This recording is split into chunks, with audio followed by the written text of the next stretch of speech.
I created a design software that boosted my wife's father bankrupt company to $370 million in profit in a year. But suddenly, on his son's 16th birthday, my wife's dad gifted him the entire business. When I confronted him, he laughed at me and handed me $100, saying, "This is your actual value." I quietly left. But the next morning, when they arrived at work, I still have the $100 bill. It sits in my wallet, tucked behind my driver's license, crisp and undamaged despite everything that's happened since. Sometimes, late at night, when the house is quiet and the weight of the past year presses down on my chest like a physical thing, I take it out and hold it up to the light. Benjamin Franklin stares back at me with that knowing expression, and I wonder if he'd find the irony as bitter as I do. $100. That's what Richard Castellano, my father-in-law, mentor, the man I'd rebuilt an empire for, decided I was worth. Not even enough for a decent dinner in the city, he now ruled. But I'm getting ahead of myself. That's the problem with revenge, even the quiet kind. Even the elegant kind, that plays out in spreadsheets and legal documents, rather than fists and shouting. It compresses time in your memory. The before and after become so starkly divided that you forget there was ever a middle, ever a time when you believed in the goodness of people, in the reciprocity of loyalty, in the basic human decency of those you called family. Let me start where all good tragedies start, with hope. 3 years ago, I married Elena Castellano in a ceremony that cost more than my parents' house. I didn't pay for it, of course. Richard did, and he made sure everyone knew it, not cruelly, but with that particular brand of benevolent patriarch energy that makes you feel simultaneously grateful and insignificant. The wedding was at his estate in the Hamptons. 500 guests, a 10-piece orchestra. Flowers that had been flown in from Ecuador because Elena had once mentioned, in passing, that she loved orchids. I loved her desperately, the way you love someone when you're 28 and still believe that love conquers the practical realities of class difference. Elena was beautiful in the way that money makes people beautiful, not just genetics, though she had those too, but the kind of beauty that comes from a lifetime of excellent nutrition, dermatologists, personal trainers, and the confidence of never having worried about rent. I was beautiful in a different way, I suppose. The way that hunger makes you sharp. The way that coding for 16 hours straight gives you a certain intensity in your eyes. The way that building something from nothing makes you stand a little taller, even when you're standing next to men in custom suits that cost more than your car. Richard liked that about me, I think. In the beginning, "You've got fire," he told me once, during the engagement, after I'd had too much of his 25-year-old scotch and started explaining my vision for integrated design automation systems. Not many kids your age have fire anymore. They want, but they don't burn. I burned. God, did I burn. The company, Castellano Design and Architecture, had been Richard's life's work. He'd started it in the 70s, built it through the boom years, watched it become synonymous with luxury commercial development on the East Coast. By the time I entered the picture, it was dying. Not dramatically, not with sudden bankruptcy or scandal, but with the slow, inevitable decline of a business model that hadn't evolved with the times. Their design process was baroque in its inefficiency. Architects worked in isolation, their renderings passing through layers of revision that could take months. Structural engineers recalculated load-bearing calculations by hand because they didn't trust the software. The estimating department used spreadsheets that had been built in 2003 and updated so many times they were more patch than program. Projects that should have taken 8 months stretched to 18. Clients who should have paid millions walked away frustrated. Richard knew it was dying. I could see it in the way his shoulders curved inward during board meetings, the way he'd stare at spreadsheets like they were written in a language he'd once known but had forgotten. "We're bleeding out," he told me one night, 6 months after the wedding. We were in his study, that wood-paneled sanctuary that smelled of leather and old tobacco, and he looked smaller than I'd ever seen him, mortal, afraid. The Riverside project fell through today. That's 4 major contracts in 6 months. At this rate, we'll be shutting doors by Christmas. Elena had been crying when I came home that night. Not delicate tears, but the kind of sobbing that comes from watching your entire world crumble. Her brother Marcus was 16, still in private school, still planning on Yale. Her mother, Margaret's entire identity was wrapped up in charity galas and country club memberships. And Elena herself, she'd never worked, never needed to, but she'd also never imagined a life where the Castellano name didn't mean something. "I can fix it," I said. I don't know where the confidence came from.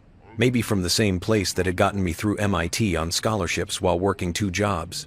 Maybe from the same place that had taught me to code when I was 12 because my parents couldn't afford a computer, so I'd use the ones at the library, staying until closing, writing programs on paper when I couldn't get screen time. Maybe from the same place that had made me fall in love with a woman so far above my station that our marriage had caused her grandmother to actually clutch her pearls. "I can fix it," I said again.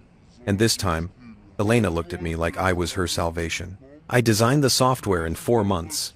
It was the most beautiful thing I'd ever created, and I've created a lot of beautiful things.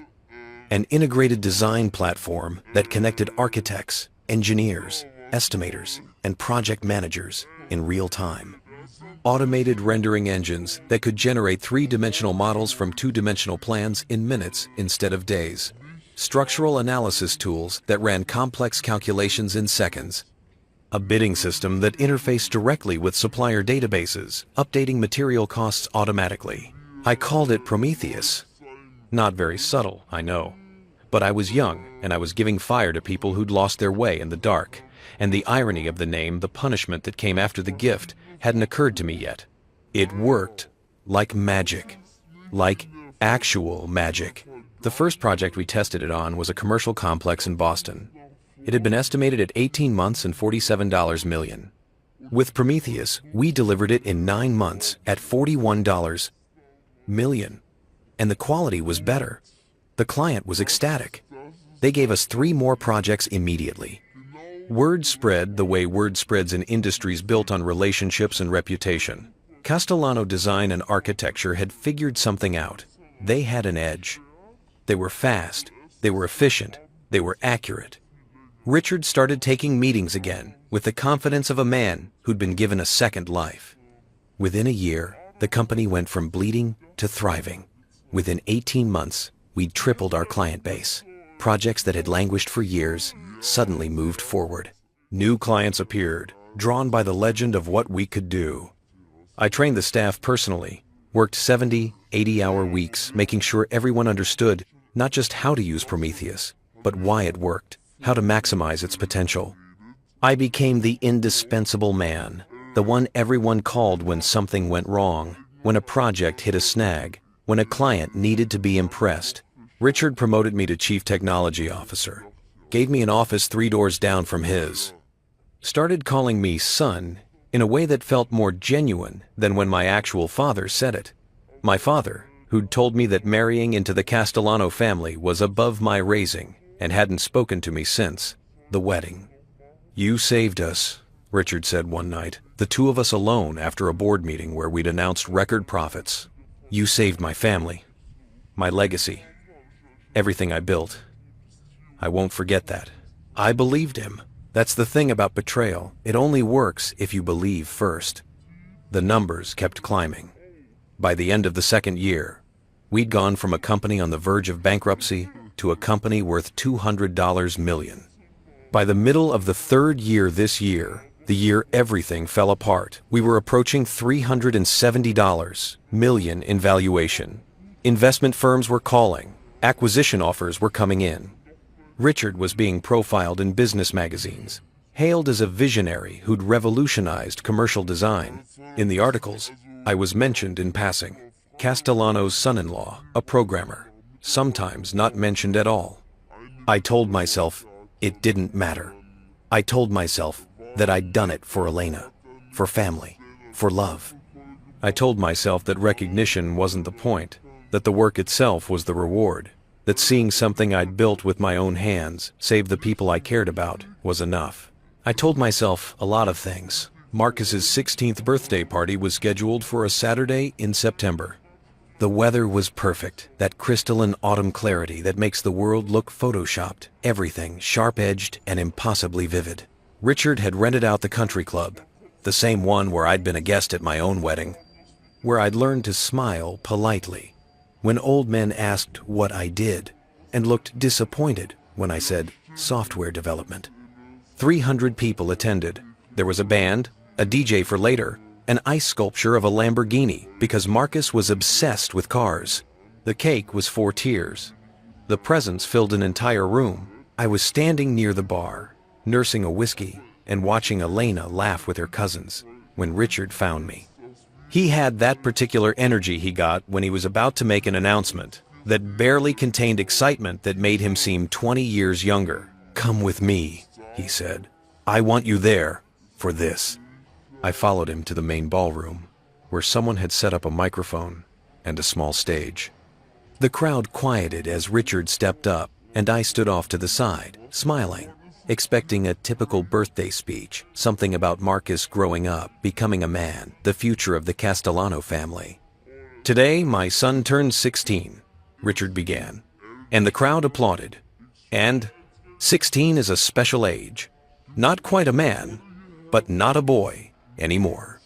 It's the age where we start thinking about the future, about legacy, about what we're going to build with our lives." Marcus was called up to the stage, grinning, probably expecting car keys or a trip or a watch. "Marcus, you've grown up watching me build Castellano design and architecture," Richard continued. "You've seen the struggles, the victories, the evolution of this company from something your grandfather started to something that now shapes the skyline of major cities. And I want you to know that all of it has been for you." He paused, and I felt something cold settle in my stomach.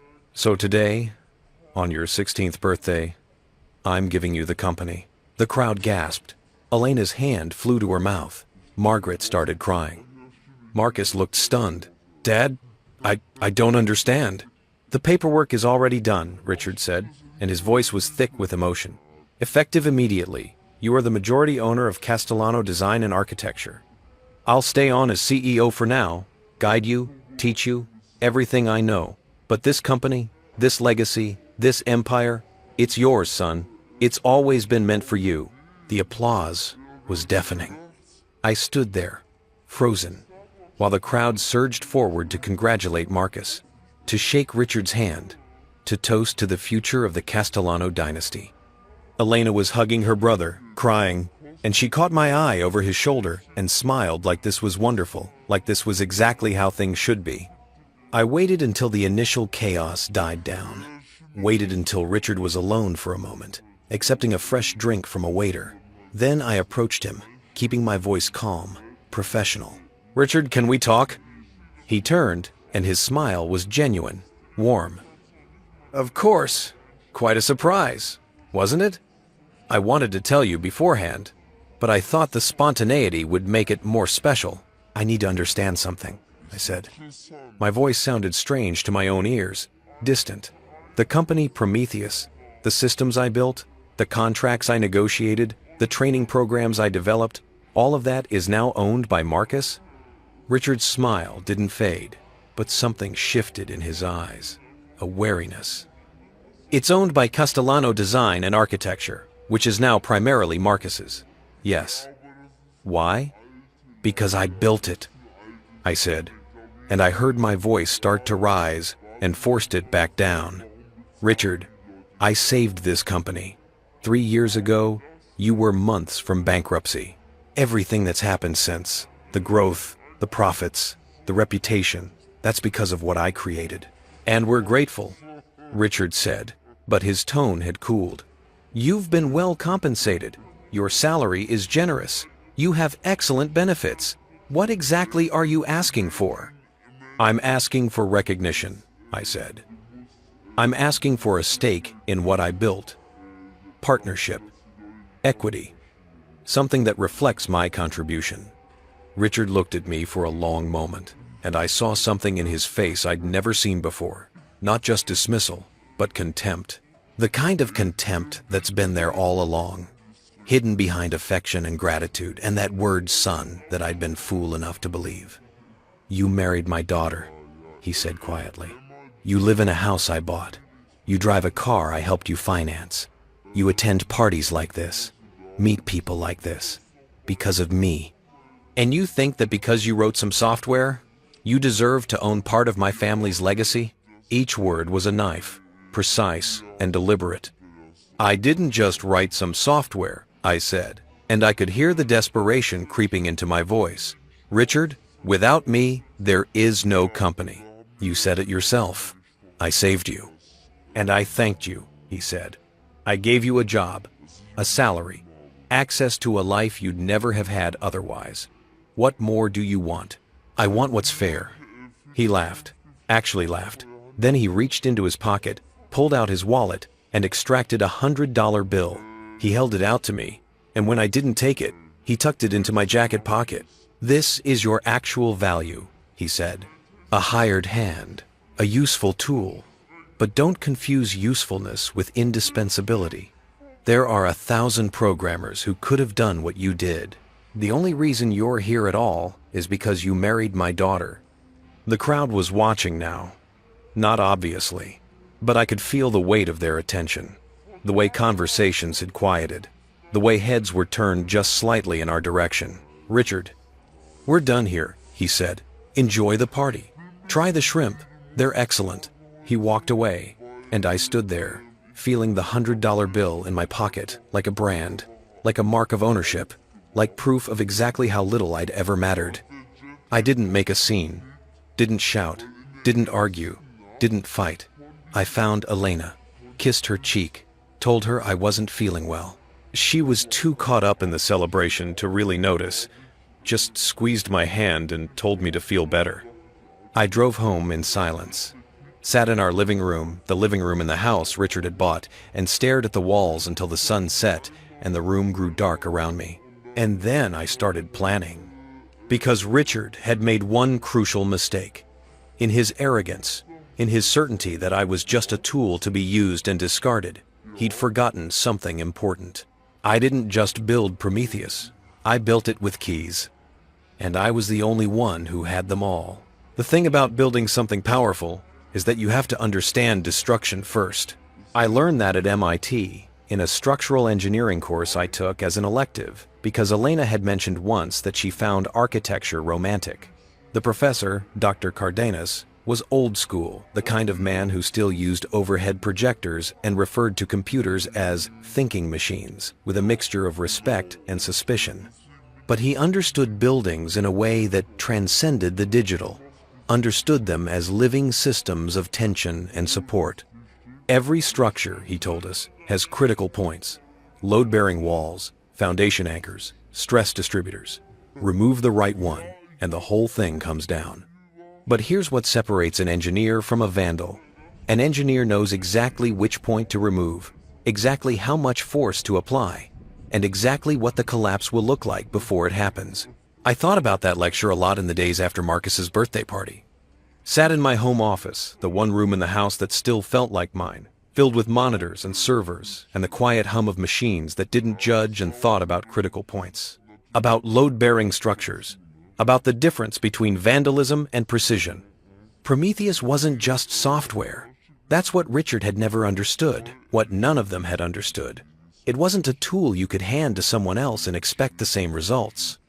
It was an ecosystem, an interconnected web of systems and subsystems, each one dependent on the others, each one calibrated to specific parameters that I'd spent months refining. And I built it with 3 kinds of keys. The first kind was obvious, the kind any competent software developer would include: administrative access, user permissions, security protocols. Richard's IT department managed these, and they were good at their jobs. Not great, but good enough that they'd probably catch any obvious attempt to lock people out or corrupt data. The second kind was less obvious: proprietary algorithms buried deep in the code, optimization routines that made Prometheus fast and accurate in ways that competitors couldn't replicate. These were protected by obfuscation, by complexity, by the simple fact that the codebase was now so large, over 2 million lines, that no one except me understood how all the pieces fit together. But the third kind was invisible. Dependencies. Prometheus ran on a series of external services and databases that I'd set up in the early days, when Richard's IT infrastructure was still a joke and I'd needed to move fast. Cloud servers for rendering. API endpoints for real-time collaboration. Third-party services for material pricing, structural calculations, environmental impact assessments. The entire system was distributed across 17 different platforms, some commercial, some open source, some custom-built. And every single one of those connections ran through authentication systems that I controlled. Not the company. Me. I'd used my personal accounts to set them up. Had paid for some of them with my own credit card in the beginning, before Richard understood what I was building. The credentials, the API keys, the security certificates, they were all tied to email addresses and accounts that only I had access to. It had been expedience at the time, not planning. Move fast and break things. Isn't that what they say? Get it working first. Clean it up later. Except I'd never cleaned it up, and Richard's IT department had been so grateful to have working systems that they'd never questioned the architecture underneath. I spent 3 days mapping everything out. Not on the company network, I wasn't stupid, but on a laptop that had never connected to Castellano systems, using a VPN that routed through 3 different countries. I documented every dependency, every authentication point, every critical service that Prometheus relied on. Then I started testing. Not destructively. Not yet. Just gentle probes, seeing what happened when certain services experienced brief outages. 5 minutes of downtime on the rendering servers. An hour of restricted access to the material pricing database. Small hiccups, the kind that happen naturally in any complex system that IT would write off as normal fluctuations. The results were illuminating. Without the rendering servers, architects couldn't generate the 3D models that clients expected. Projects slowed.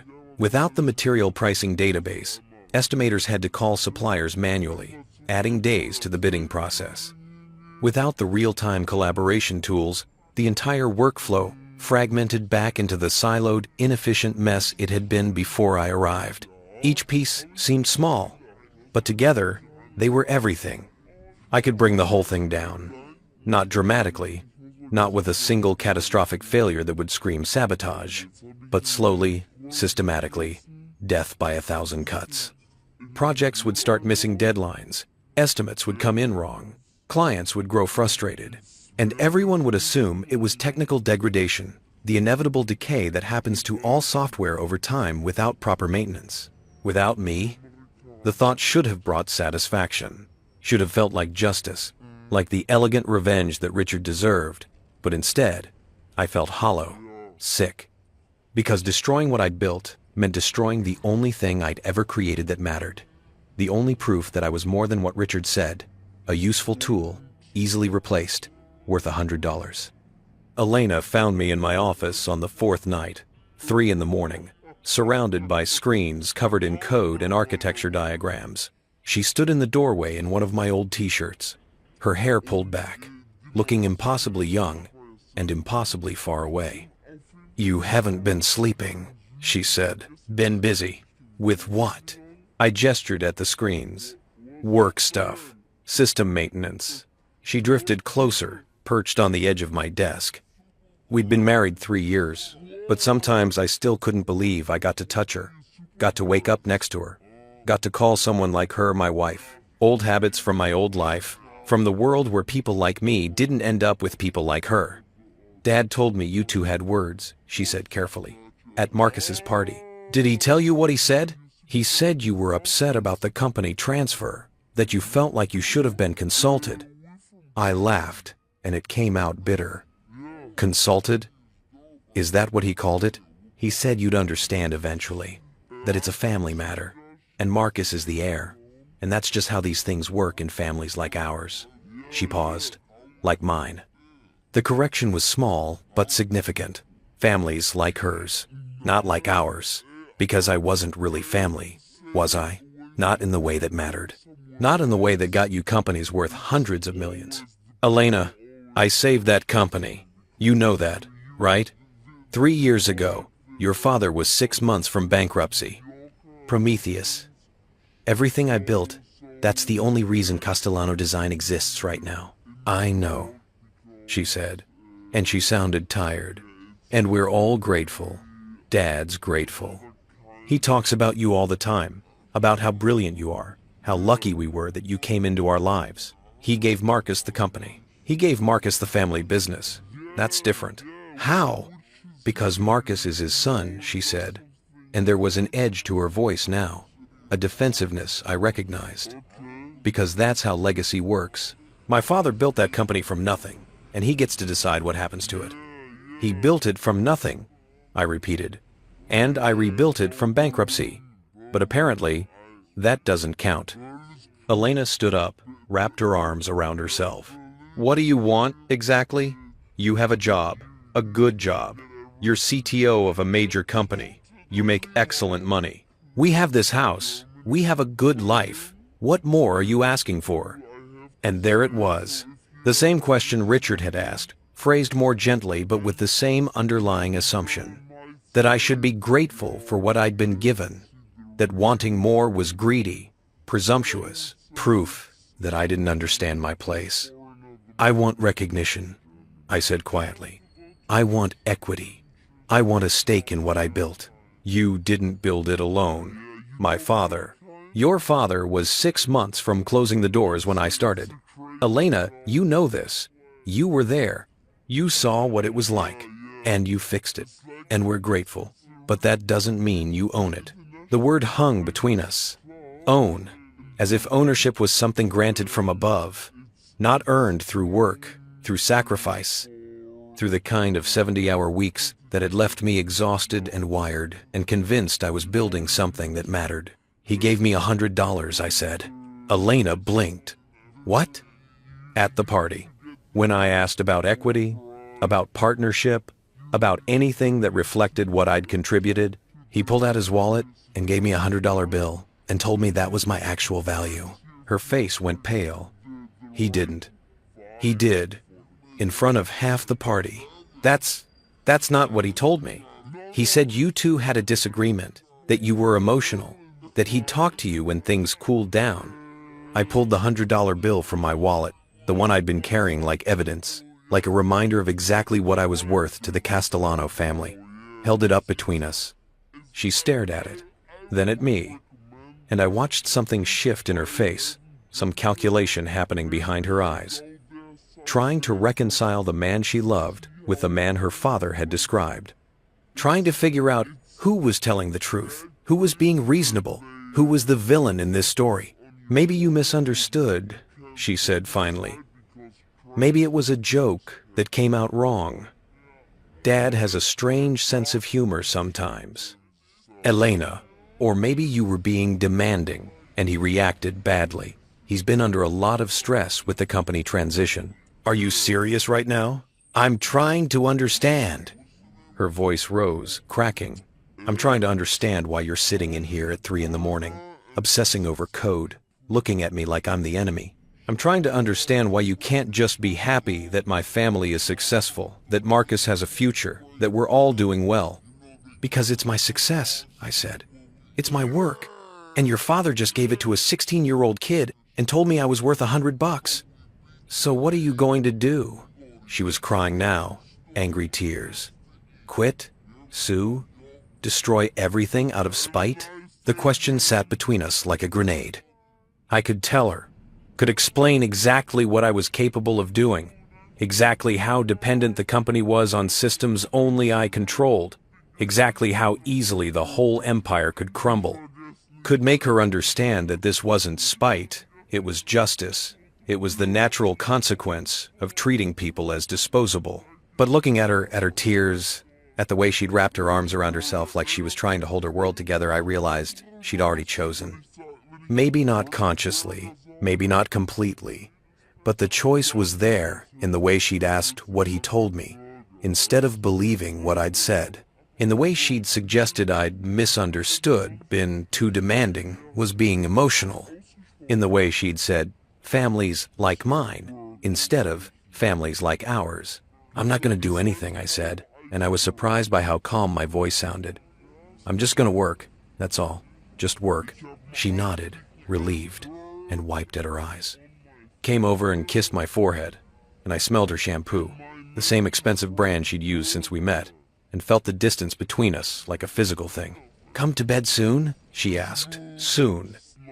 End quote. She left, and I sat there in the glow of my monitors, looking at the architecture of Prometheus spread across the screens. All those interconnected systems, all those dependencies, all those single points of failure that only I knew about. Dr. Cardenas had been right. The difference between an engineer and a vandal was knowing exactly which point to remove, exactly how much force to apply, and exactly what the collapse would look like. But he'd left something out. The difference between an engineer and an artist was knowing how to make the collapse look like an accident. I spent the next week at the office acting completely normal. Attended meetings, reviewed code, helped troubleshoot a rendering issue on the Philadelphia project, smiled at Richard in the hallways, had lunch with Marcus, who wanted advice on running the company, and talked about his vision for expansion with the earnest enthusiasm of someone who'd never actually built anything. "I want to take us international," he said over sushi that he'd ordered to the executive dining room. "London, Dubai, Singapore. Really make Castellano a global brand." "That's ambitious," I said. "Dad thinks I should wait. Learn the domestic business first. But I think we need to be bold, strike while we're hot." I nodded, took notes, offered suggestions, played the role of loyal advisor, helpful CTO, grateful son-in-law. And the whole time, I was thinking about dependencies, about critical points, about the architecture of destruction. The beautiful thing about complex systems is that they fail in complex ways. When something goes wrong, there are always multiple possible causes, multiple places to look, multiple experts who can offer theories. The more sophisticated the system, the harder it is to determine exactly what broke and why. And Prometheus was very, very sophisticated. I started with something small, a configuration change to one of the rendering servers, subtle enough that it wouldn't cause immediate failure but would slow processing times by about 15%. Not enough to stop work, just enough to be annoying. The kind of degradation that happens naturally as systems age, as load increases, as optimization routines become less effective. IT noticed and compensated, allocated more resources, and things returned to normal. Then I introduced a small bug into the material pricing API, not in my code, but in how it interfaced with the supplier databases. Prices would sometimes lag by a few hours, forcing estimators to double-check manually.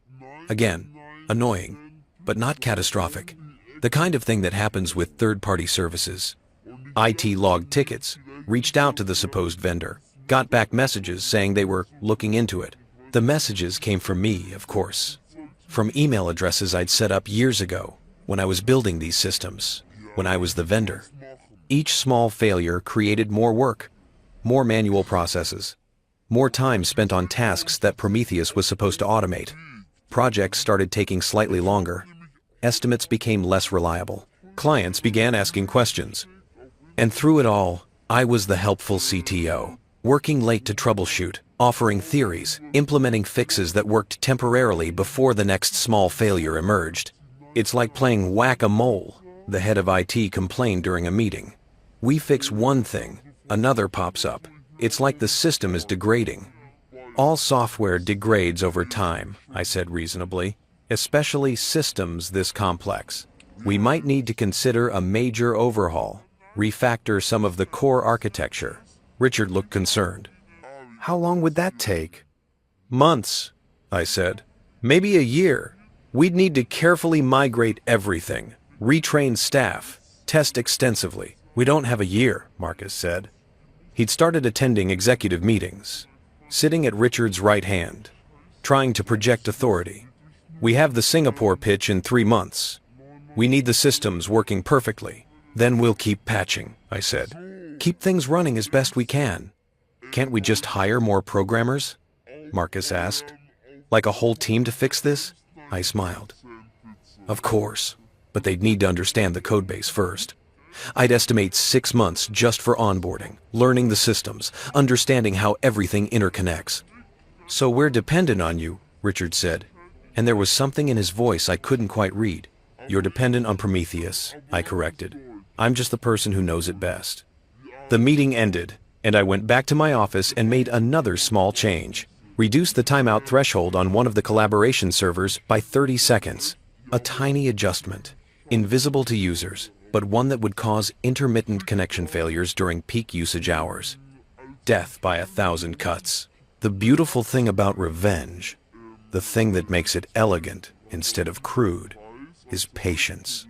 The willingness to wait, to let each small action compound, to build towards something inevitable. I was patient. I had time. And I had all the keys. 3 weeks after Marcus's birthday party, Castellano Design and Architecture lost its first major client since I'd implemented Prometheus. The Riverside Tower project, a 40-story mixed-use development in downtown Boston that represented 18 months of work and a projected $89 million in fees. They'd been patient through the first delays, understanding when the revised renderings came in 2 weeks late instead of the usual 48 hours. They'd even absorbed the cost overruns when our estimates came in 15% below actual material prices, forcing a budget revision that made them look incompetent to their investors.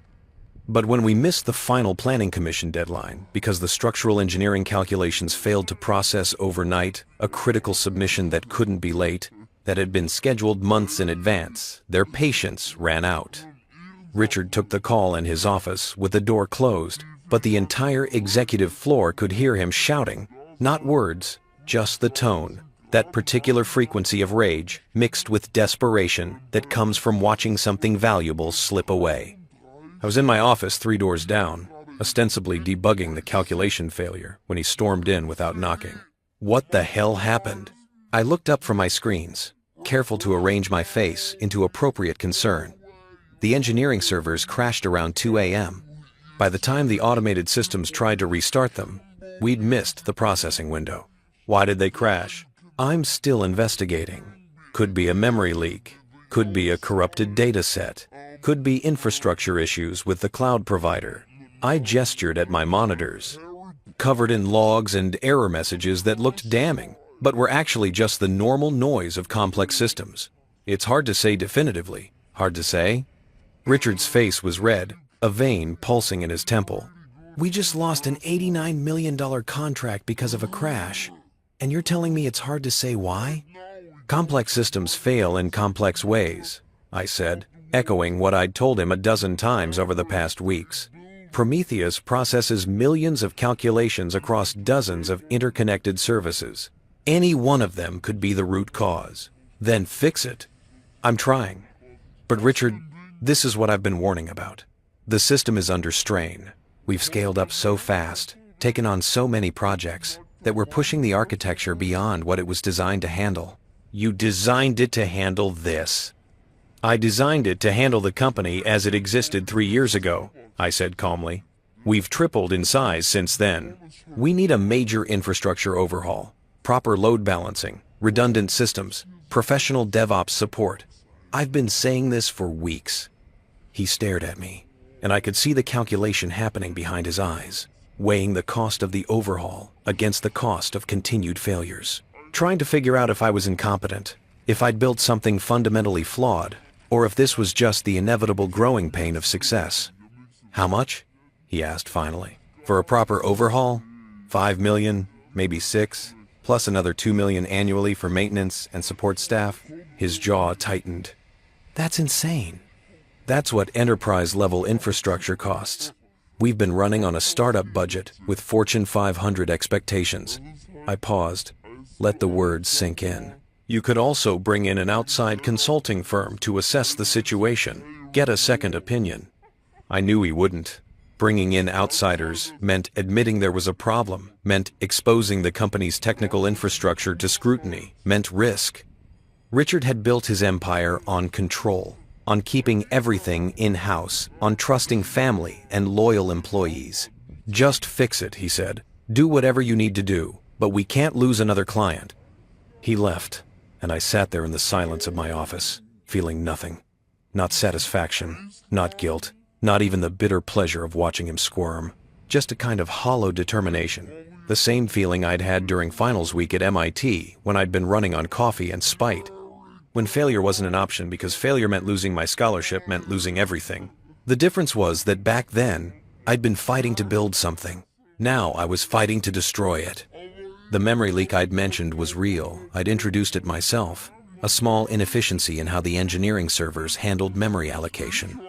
Not enough to cause immediate problems, but enough that after 16 hours of continuous processing, the servers would run out of resources and crash. And they always processed overnight, when the most complex calculations ran, when IT wasn't actively monitoring. It was elegant, really. A time bomb that reset itself every day, that looked like a bug instead of sabotage, that could be fixed temporarily, before emerging again in a slightly different form. I'd learned something important during those 3 weeks of systematic degradation.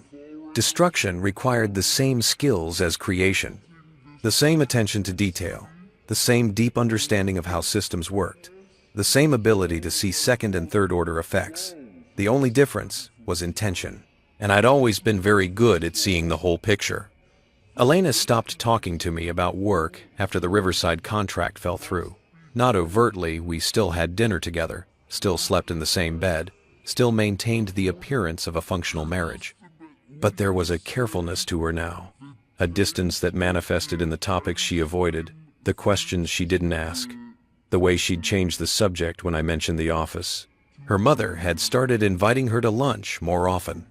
Tuesday afternoons at the country club, just the two of them, and Elena would come home with that particular set to her shoulders that meant they'd been talking about me. "Mom thinks you're stressed," she said one evening, arranging takeout containers on our dining room table.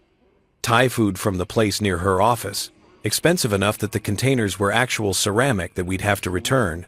"I am stressed," I said. "The company is falling apart. She thinks maybe you're overwhelmed, that maybe the CTO position is too much responsibility." I looked up from my pad thai. "She thinks I'm incompetent." She didn't say that. She didn't have to. Elena sighed, set down her fork. "Everyone's worried, okay? Dad's worried, Mom's worried, even Marcus is worried. The system you built is breaking down, and you can't seem to fix it. And people are starting to ask questions." "What kind of questions?" "Like whether maybe it's not as robust as everyone thought. Like whether maybe we got lucky for a couple years and now we're seeing the real limitations. Like whether..." She stopped, bit her lip. "Whether what?"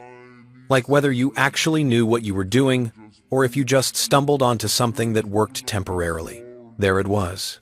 The question I'd been waiting for, the doubt that I'd been carefully cultivating. Because that was the genius of good revenge. You didn't have to convince people you were sabotaging them. You just had to make them doubt you'd ever been competent in the first place. "Is that what you think?" I asked. "I don't know what to think," she said, and she sounded tired. "I know you're brilliant. I've always known that. But I also know that you've been different since Marcus's party. Distant, obsessed, working all hours but nothing's getting better. Because the problems are complex. Or because you're hurt and angry, and maybe not trying as hard as you could be." The accusation hung between us, sharp and ugly. She'd said it, finally vocalized what her family had been whispering, what they'd been too polite or too afraid to say directly. "You think I'm sabotaging my own work?" "I think you're human," she said. "I think you feel unappreciated, and maybe you're not as motivated to kill yourself fixing every little problem that comes up." "Every little problem?" "Elena, we lost an $89 million contract, and you're the only one who can prevent that from happening again, apparently. The only one who understands the systems, the only one who can fix things, the only one who matters." Her voice had an edge now, frustration bleeding through. "Do you know how that sounds? Like you're making yourself indispensable so we can't function without you." I laughed. Couldn't help it. "That's exactly what I did. That's what you asked me to do 3 years ago when your father was going bankrupt. Make yourself indispensable. Save the company. Save the family. I asked you to help, not to build some kind of digital kingdom that only you control. I built what I had to build to save you." "To save us? Or to prove something?" She stood up, started pacing.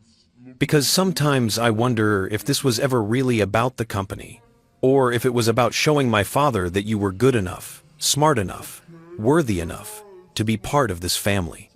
The words hit like a physical blow, precise and devastating. Because they were true, partially true. True enough that I couldn't deny them without lying. And maybe you proved it for a while, she continued. Maybe you were the golden boy, the savior, the genius son-in-law. But then Dad gave the company to Marcus. And suddenly you weren't special anymore, and now everything's falling apart. You think this is about ego? I think this is about you feeling unappreciated and acting like a child because you didn't get what you wanted. I stood up slowly, carefully, because I was afraid of what I might do if I moved too fast. Not violence. I'd never been violent, never even raised my hand in anger, but something worse. The kind of truth-telling that destroys marriages, that burns bridges, that can't be taken back. What I wanted, I said quietly, was basic recognition for rebuilding your family's company from scratch. What I wanted was partnership, equity, a stake in what I created. What I got was a $100 bill and a lecture about knowing my place. That's not fair. Your father told me I was worth $100, Elena, in front of half the city's business elite. And you think the problem is that I'm hurt and unmotivated? He shouldn't have done that, she said, and at least she had the grace to look uncomfortable. I've told him that, but that doesn't give you the right to let the company fail. I'm not letting it fail. I'm watching it fail, because it's built on systems that only I understand. Systems that are now breaking down because they're being pushed beyond their capacity. That's not sabotage. That's reality. Then train someone else. Bring in help. Stop being the only person who can keep this whole thing running. I've tried. Your father won't authorize the budget for a proper infrastructure team. He thinks I'm exaggerating the problem. Are you? The question was soft, but it carried weight. She was asking me directly, wife to husband, looking in my eyes like she could see the truth if she just looked hard enough. I could tell her, could confess everything, explain the dependencies and the authentication systems and the slow, systematic degradation I'd been orchestrating. Could make her understand that this wasn't pettiness or incompetence, but justice, the natural consequence of treating people as disposable. But looking at her face, at the doubt there, at the way she'd already started pulling away from me, already started believing her family's version of events, I realized it wouldn't matter. She'd made her choice the night she'd suggested I'd misunderstood her father's insult.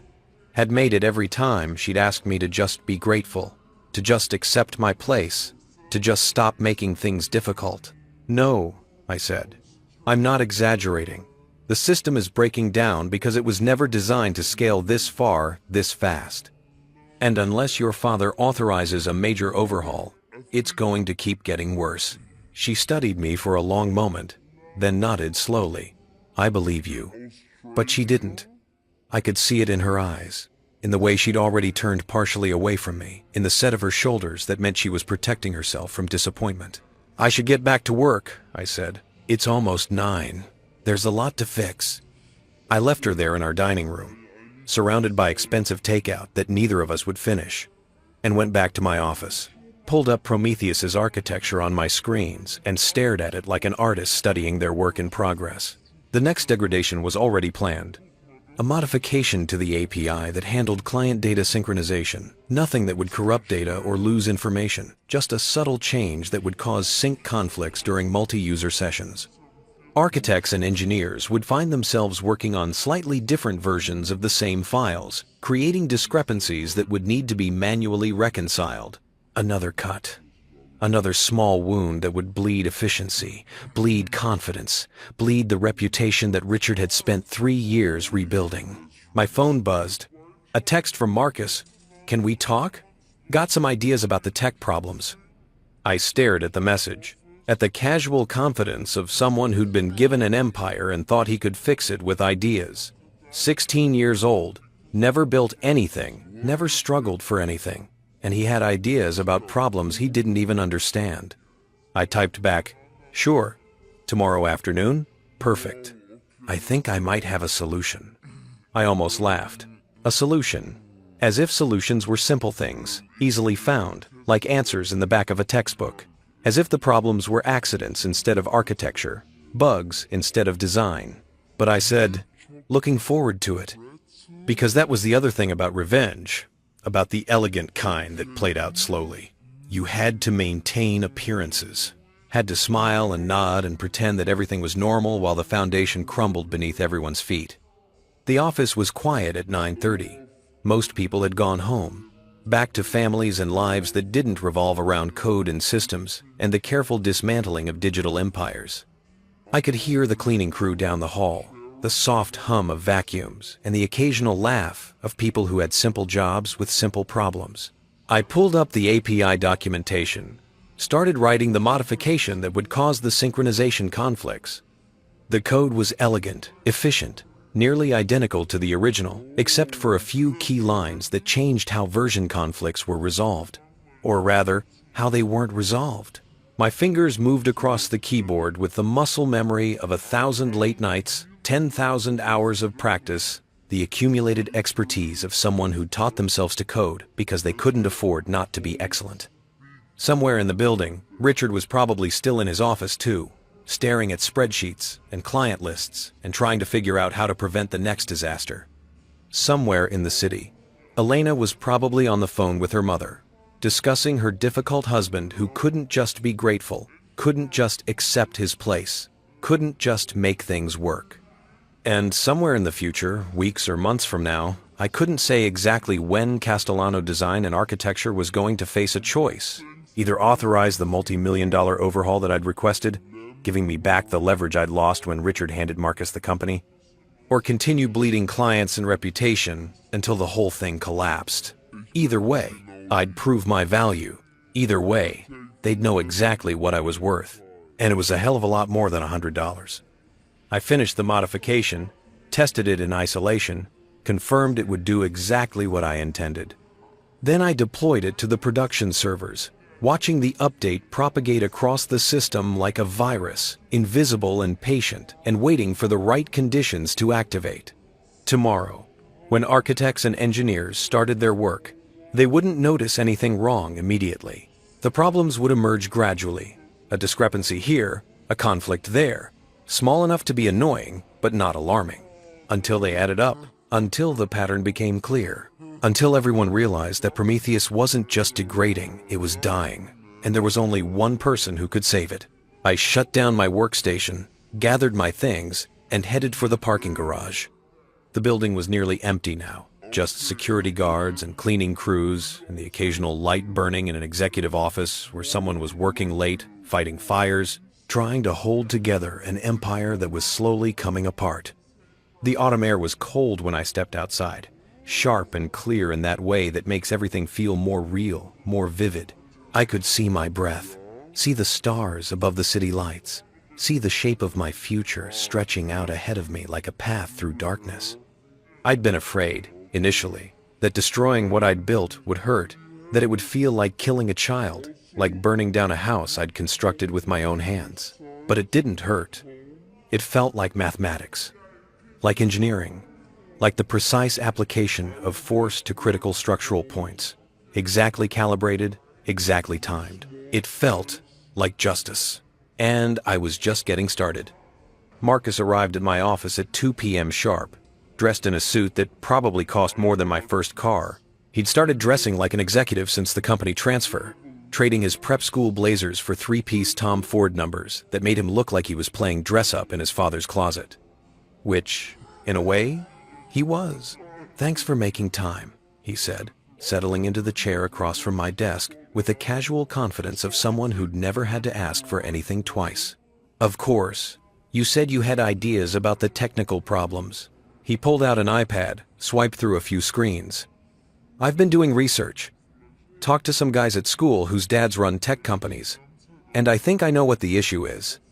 I leaned back in my chair, forced my face into an expression of interested receptiveness. "I'm listening." "We're using too many different systems," he said, with the certainty of someone who'd just discovered gravity.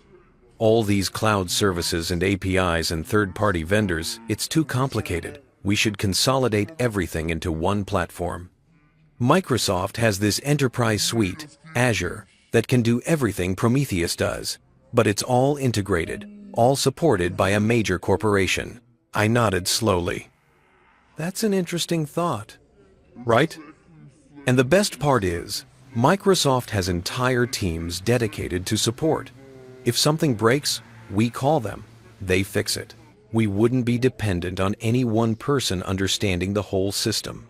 The implication hung between us, polite but unmistakable.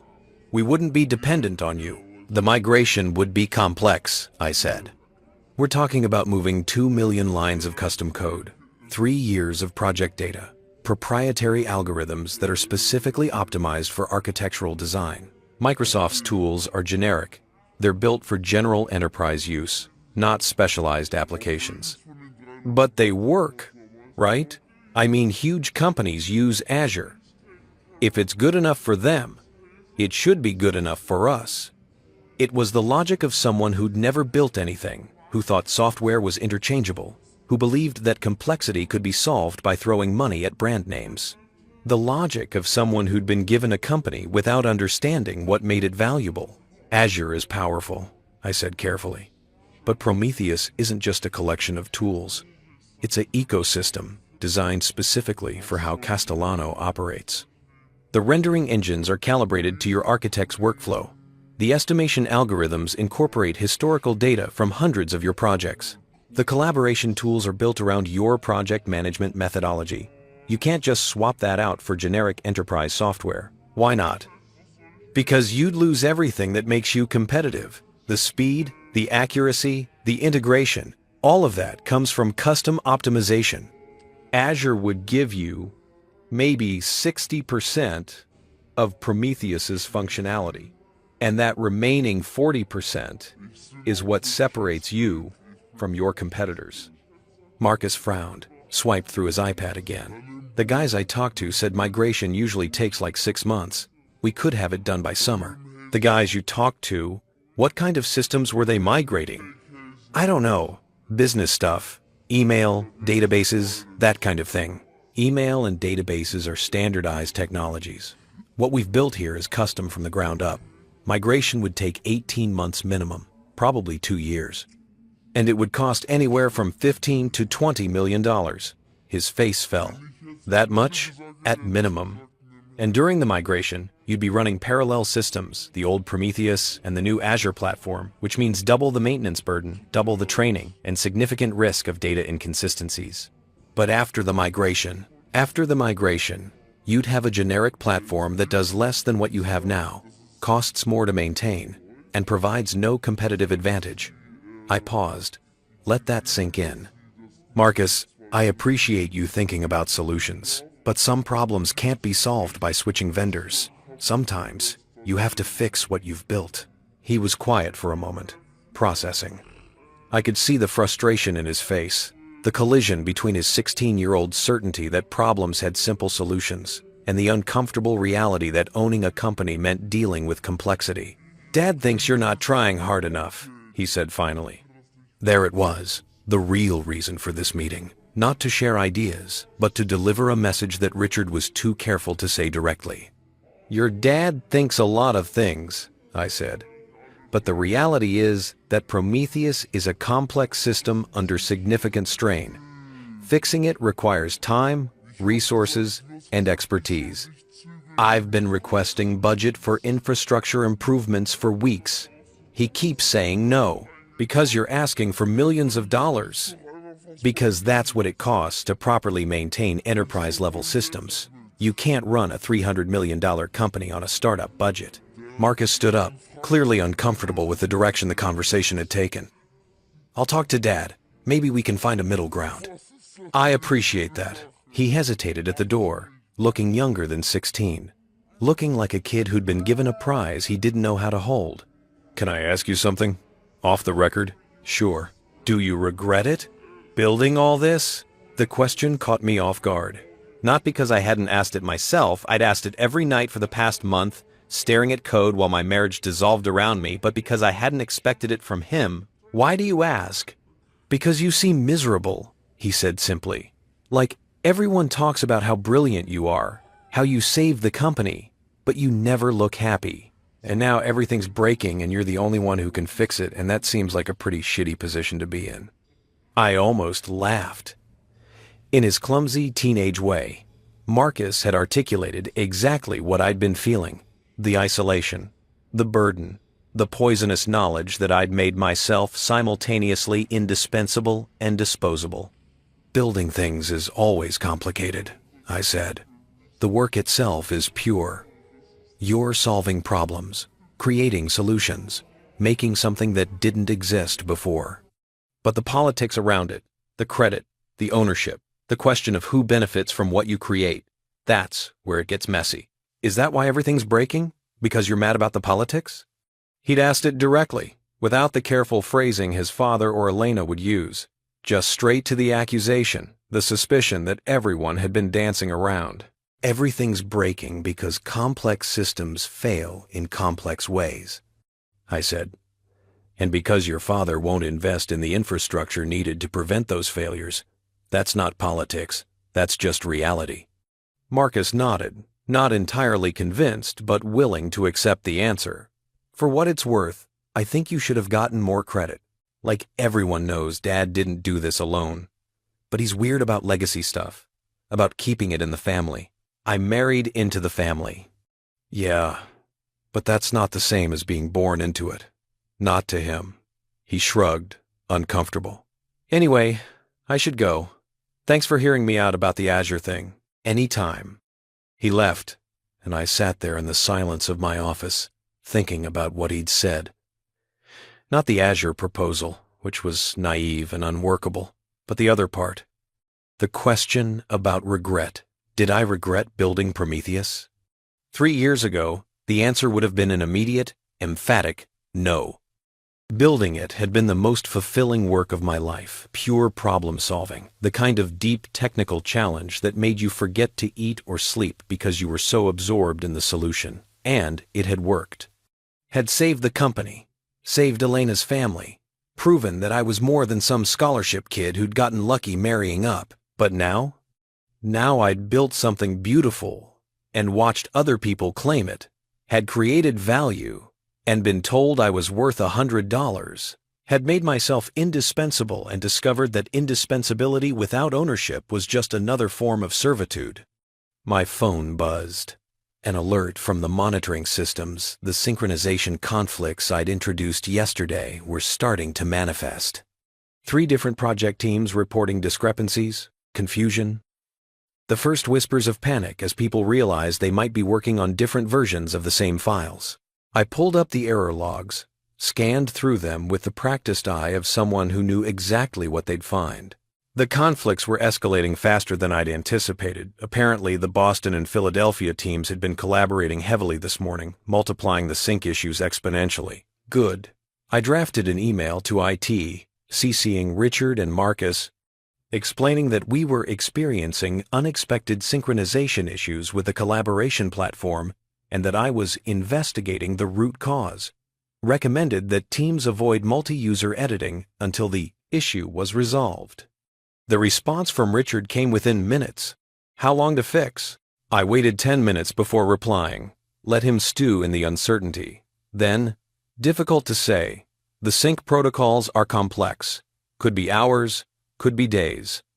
Recommend we schedule an emergency meeting tomorrow to discuss short-term workarounds and long-term infrastructure needs. Another minute passed. Then, fine, 8 a.m., conference room A. I smiled at the screen. He was scared now, really scared.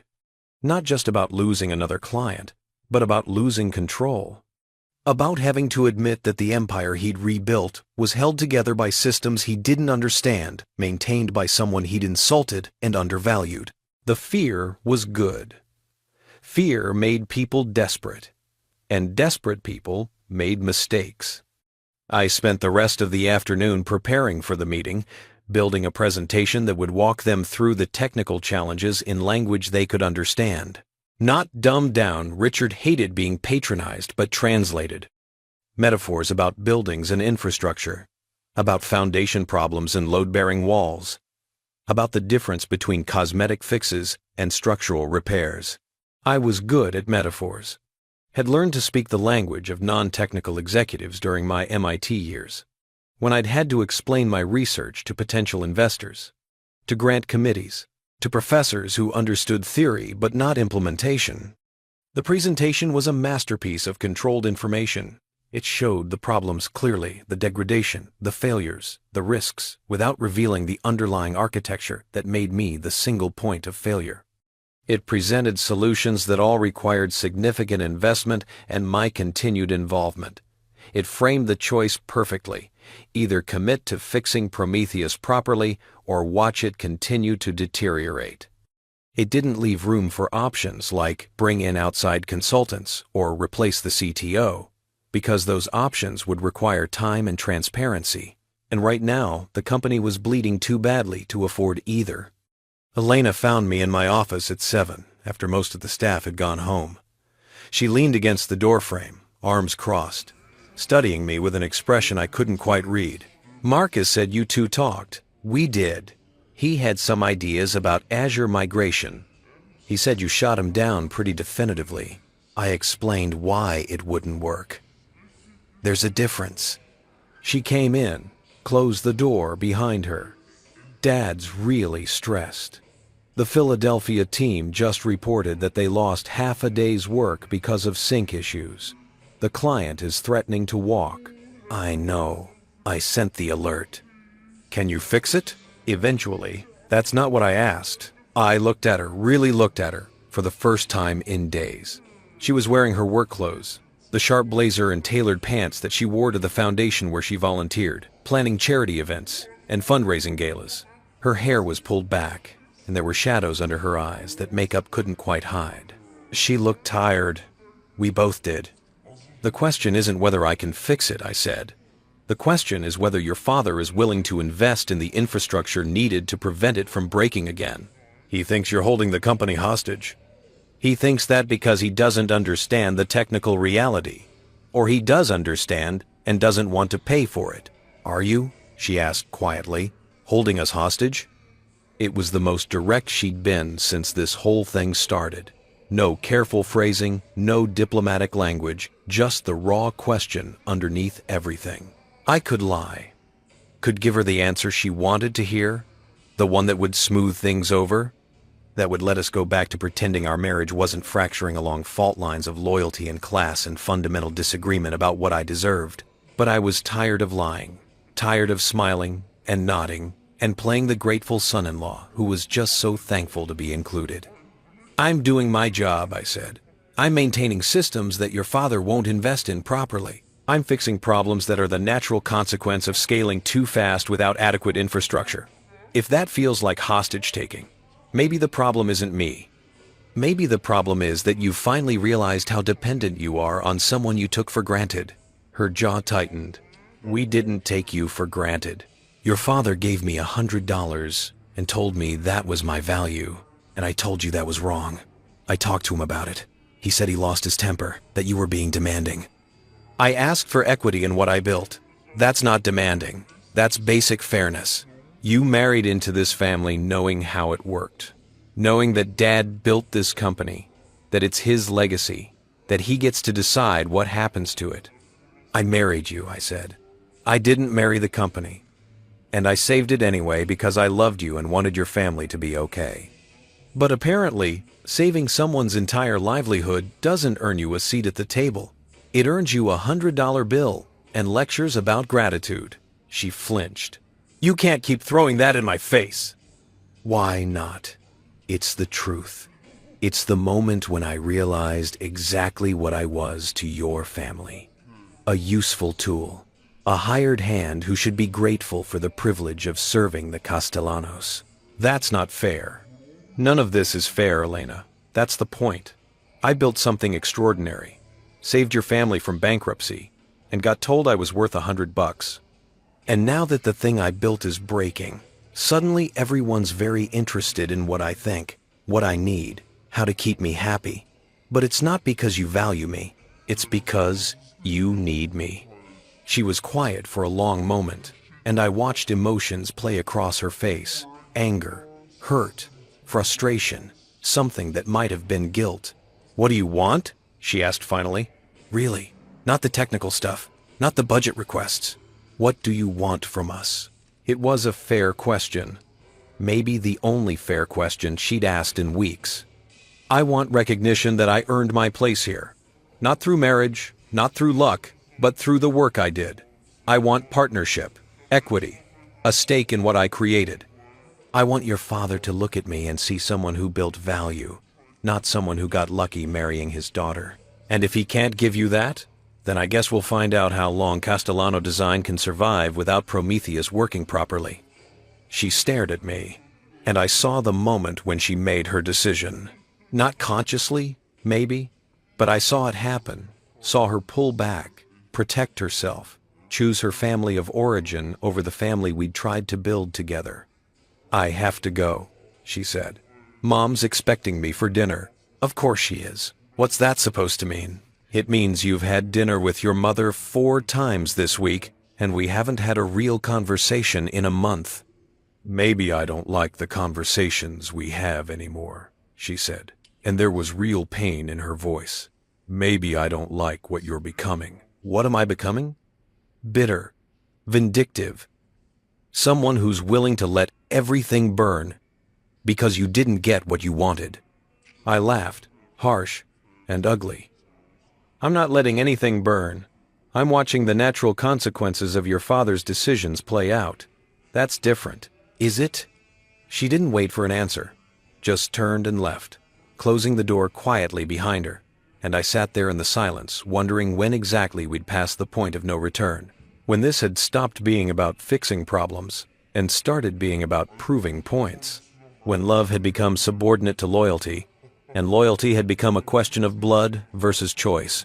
My phone buzzed. Another alert, this time from the rendering servers.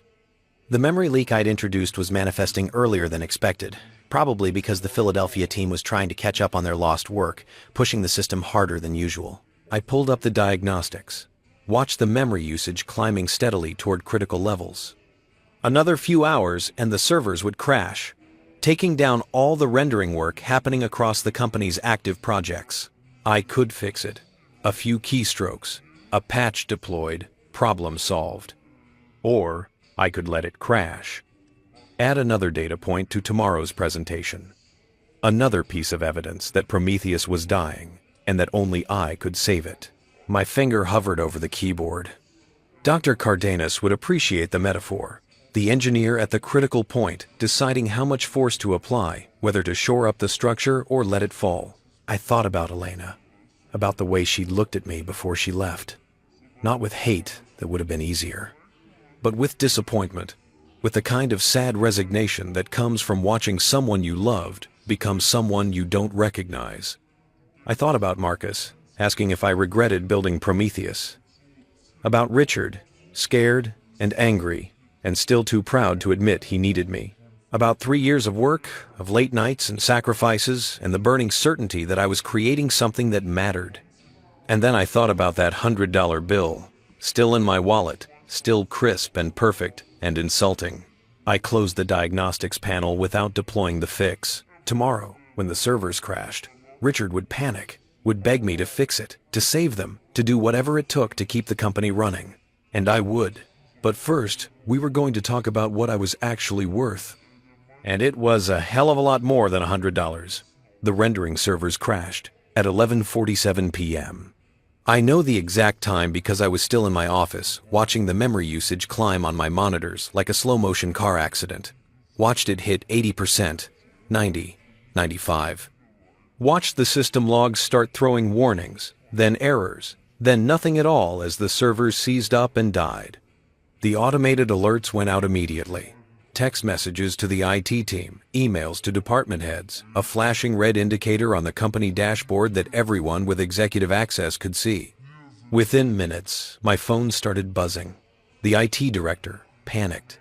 The head of architecture, furious, because his team had been in the middle of a critical rendering for a client presentation. Richard, not even bothering with a message, just calling over and over until I finally answered. "What the hell is happening?" he demanded. The rendering servers crashed. Memory overflow, probably from the memory leak I mentioned last week. "Can you fix it?" "Not tonight. The servers need to be completely restarted, and the memory leak needs to be patched before we bring them back online. Otherwise, they'll just crash again." "How long?" "Few hours to diagnose properly. Maybe another 4 to 6 to implement a fix. We're looking at tomorrow afternoon at the earliest. The silence on the other end was thick with barely controlled rage. We have the Henderson presentation in the morning. They're expecting full 3D renderings of the proposed tower. Maybe R1. When is today? Maybe R1. Maybe R1. I know. We'll have to postpone. We can't postpone. They're meeting with 3 other firms this week. If we don't present tomorrow, we're out. Then we present without the renderings. Use the 2D plans. Talk through the concept. They specifically asked for renderings. That's the whole point of the meeting. That's what separates us from the other firms. Our ability to show them exactly what they're getting. I leaned back in my chair, closed my eyes. I could fix it tonight. Could work through the small hours, patch the leak, restart the servers, have everything running by dawn. I'd done it before, dozens of times, burning midnight oil to save projects and deadlines and the company's reputation. But this time, I didn't want to. I'm sorry, Richard. The system crashed. I'll fix it as fast as I can, but I can't do miracles. You built this goddamn thing. You should be able to keep it running. I built it 3 years ago on a shoestring budget to save a dying company. Since then, we've tripled our workload without investing in infrastructure. This isn't a failure of design. It's a failure of investment. Another long silence. Then, tomorrow, 8 a.m., conference room. We're having this conversation with everyone present. He hung up before I could respond. I sat there in the darkness of my office, surrounded by the glow of monitors showing systems in distress, and felt something that might have been satisfaction or might have been guilt. It was hard to tell anymore. The line between justice and revenge had blurred somewhere over the past few weeks, and I'd stopped trying to distinguish them. My phone buzzed again. A text from Elena. Dad called, said servers are down. Are you coming home tonight? I stared at the message. Not, are you okay? Or do you need help? Just the practical question about my schedule, as if I were a contractor being asked about project timelines. I typed back, probably not. Lots to do. 3 dots appeared, disappeared, appeared again. Then, okay. That was it. No argument. No concern. No attempt to bridge the growing distance between us. Just acceptance that we'd become 2 people living parallel lives, occasionally intersecting but no longer truly connected. I spent the night in my office, not sleeping, but not working either. Just sitting, thinking, running through scenarios. The meeting tomorrow would be the inflection point. Richard would either commit to the infrastructure investment I'd been requesting, or he'd try to find another solution. Try to bring in outside consultants, try to replace me, try to solve the problem without admitting that I held all the cards. And if he chose wrong, if he tried to outmaneuver me rather than compensate me fairly, then I'd show him exactly how deep the dependency went, how thoroughly I'd embedded myself into every critical system, how impossible it would be to untangle Prometheus without my cooperation. The thought should have brought satisfaction, should have felt like power, like leverage, like the beginning of getting what I deserved. Instead, it felt hollow, because even if I won, even if I forced Richard to give me equity and recognition and everything I'd earned, I'd still lose. Would still be the son-in-law who'd held the company hostage, who'd leveraged his technical knowledge for personal gain, who'd proven himself to be exactly the mercenary outsider they'd always suspected I was. There was no winning this. Not really. Just different flavors of defeat. Dawn came slowly, gray light filtering through the office windows, painting everything in shades of exhaustion. I showered in the executive bathroom, changed into the spare suit I kept in my office for emergencies, made myself look presentable, professional, like someone who'd spent the night heroically trying to save failing systems, not someone who'd deliberately let them fall. The conference room was already full when I arrived at 7:55. Richard at the head of the table, Marcus beside him looking uncomfortable in another expensive suit. Elena next to her mother Margaret, and the sight of her sitting on their side of the table literally, physically on their side hit me harder than it should have. The IT director, the CFO, the head of architecture, and 2 people I didn't recognize wearing suits that screamed management consultants. So, that's how it was going to be. "Thank you for coming," Richard said. his voice carrying that particular tone of controlled anger that he reserved for serious situations. "I think everyone knows why we're here. Our technical systems, which we've relied on for 3 years, are falling apart. We've lost clients, missed deadlines, and as of last night, we can't even generate the basic renderings that our business model depends on." He looked at me. "I've asked 2 consultants from Blackstone Technical to join us. They specialize in enterprise software audits. I want to understand what's happening with Prometheus and what our options are." I nodded slowly, sat down across from the consultants. They were young, probably late 20s, carrying themselves with that particular confidence that comes from working for prestigious firms. The woman had her laptop open, already taking notes. The man was studying me with analytical interest. "Before we start," I said, "I prepared a presentation walking through the technical challenges we've been facing." I pulled out my laptop, connected to the conference room display. "I think it will help frame the discussion." "We've seen enough presentations," Richard said. "I want solutions, not explanations. With respect, you can't have solutions without understanding the problem." The male consultant, his name tag said David Chen, leaned forward. "I think a technical overview would be helpful. We've reviewed the documentation you provided, but hearing it directly from the primary architect would give us context." Richard's jaw tightened, but he nodded. "Fine, keep it brief." I pulled up my presentation, 30 slides, carefully crafted to tell a story. Started with Prometheus's architecture, the distributed systems, the cloud services, the interconnected dependencies that made it powerful but complex. Showed the growth curve of the company's workload over 3 years. Highlighted the infrastructure requests I'd made and that had been denied. Then I showed the failures, a timeline of degradation, each incident marked and explained. The Riverside Tower deadline missed due to calculation errors. The Henderson rendering failure from last night. The synchronization conflicts plaguing multiple teams.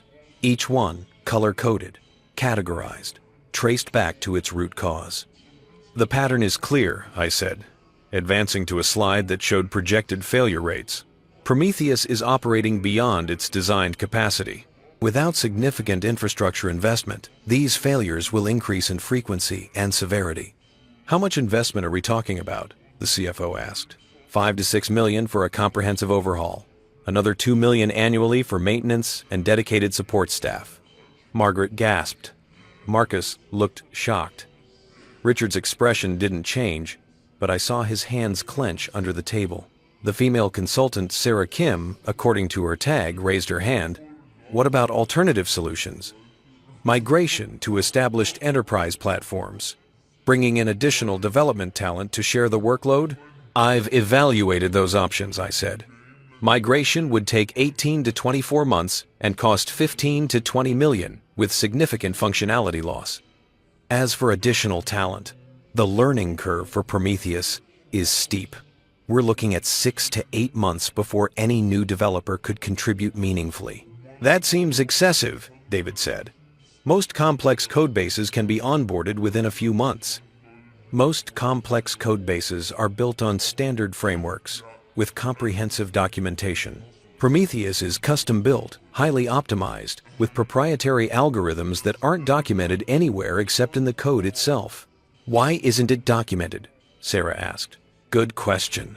The kind of question that someone with experience would ask, that would expose exactly how much of Prometheus existed solely in my head. Time constraints." I said smoothly, "When I built this, the company was months from bankruptcy. Speed was more important than documentation. I was the only developer, and documenting for myself seemed redundant. So the entire system is dependent on your knowledge," David said. "Practically speaking, yes." Richard finally spoke, his voice tight. "Which brings us to the real issue. We have a business-critical system that only one person understands, and that person is asking for millions of dollars to fix problems that keep getting worse despite his best efforts." The accusation hung in the air, polite but unmistakable. Elena looked down at her hands. Marcus shifted uncomfortably. "Are you suggesting I'm causing these problems intentionally?" I asked quietly. "I'm suggesting that the problems are convenient. They give you leverage, make you indispensable, justify the compensation and recognition you've been demanding. I've been requesting, not demanding, and the problems aren't convenient, they're inevitable. This is what happens when you scale a system beyond its design parameters without proper investment. Or it's what happens when someone wants to prove a point, Margaret said softly. All eyes turned to her. She rarely spoke in business meetings, preferred to operate through influence and suggestion rather than direct confrontation. My husband gave you a job, a salary, a place in this family. And when that wasn't enough, when you wanted more, suddenly everything started falling apart. The temperature in the room dropped 10 degrees. Mrs. Castellano, I said, keeping my voice level, with respect, the timing isn't suspicious. It's logical. Prometheus worked perfectly when the company was smaller. As we scaled, as my son was given control of the company, she interrupted. That's when things started breaking. Right after Marcus's birthday. Right after you didn't get what you wanted.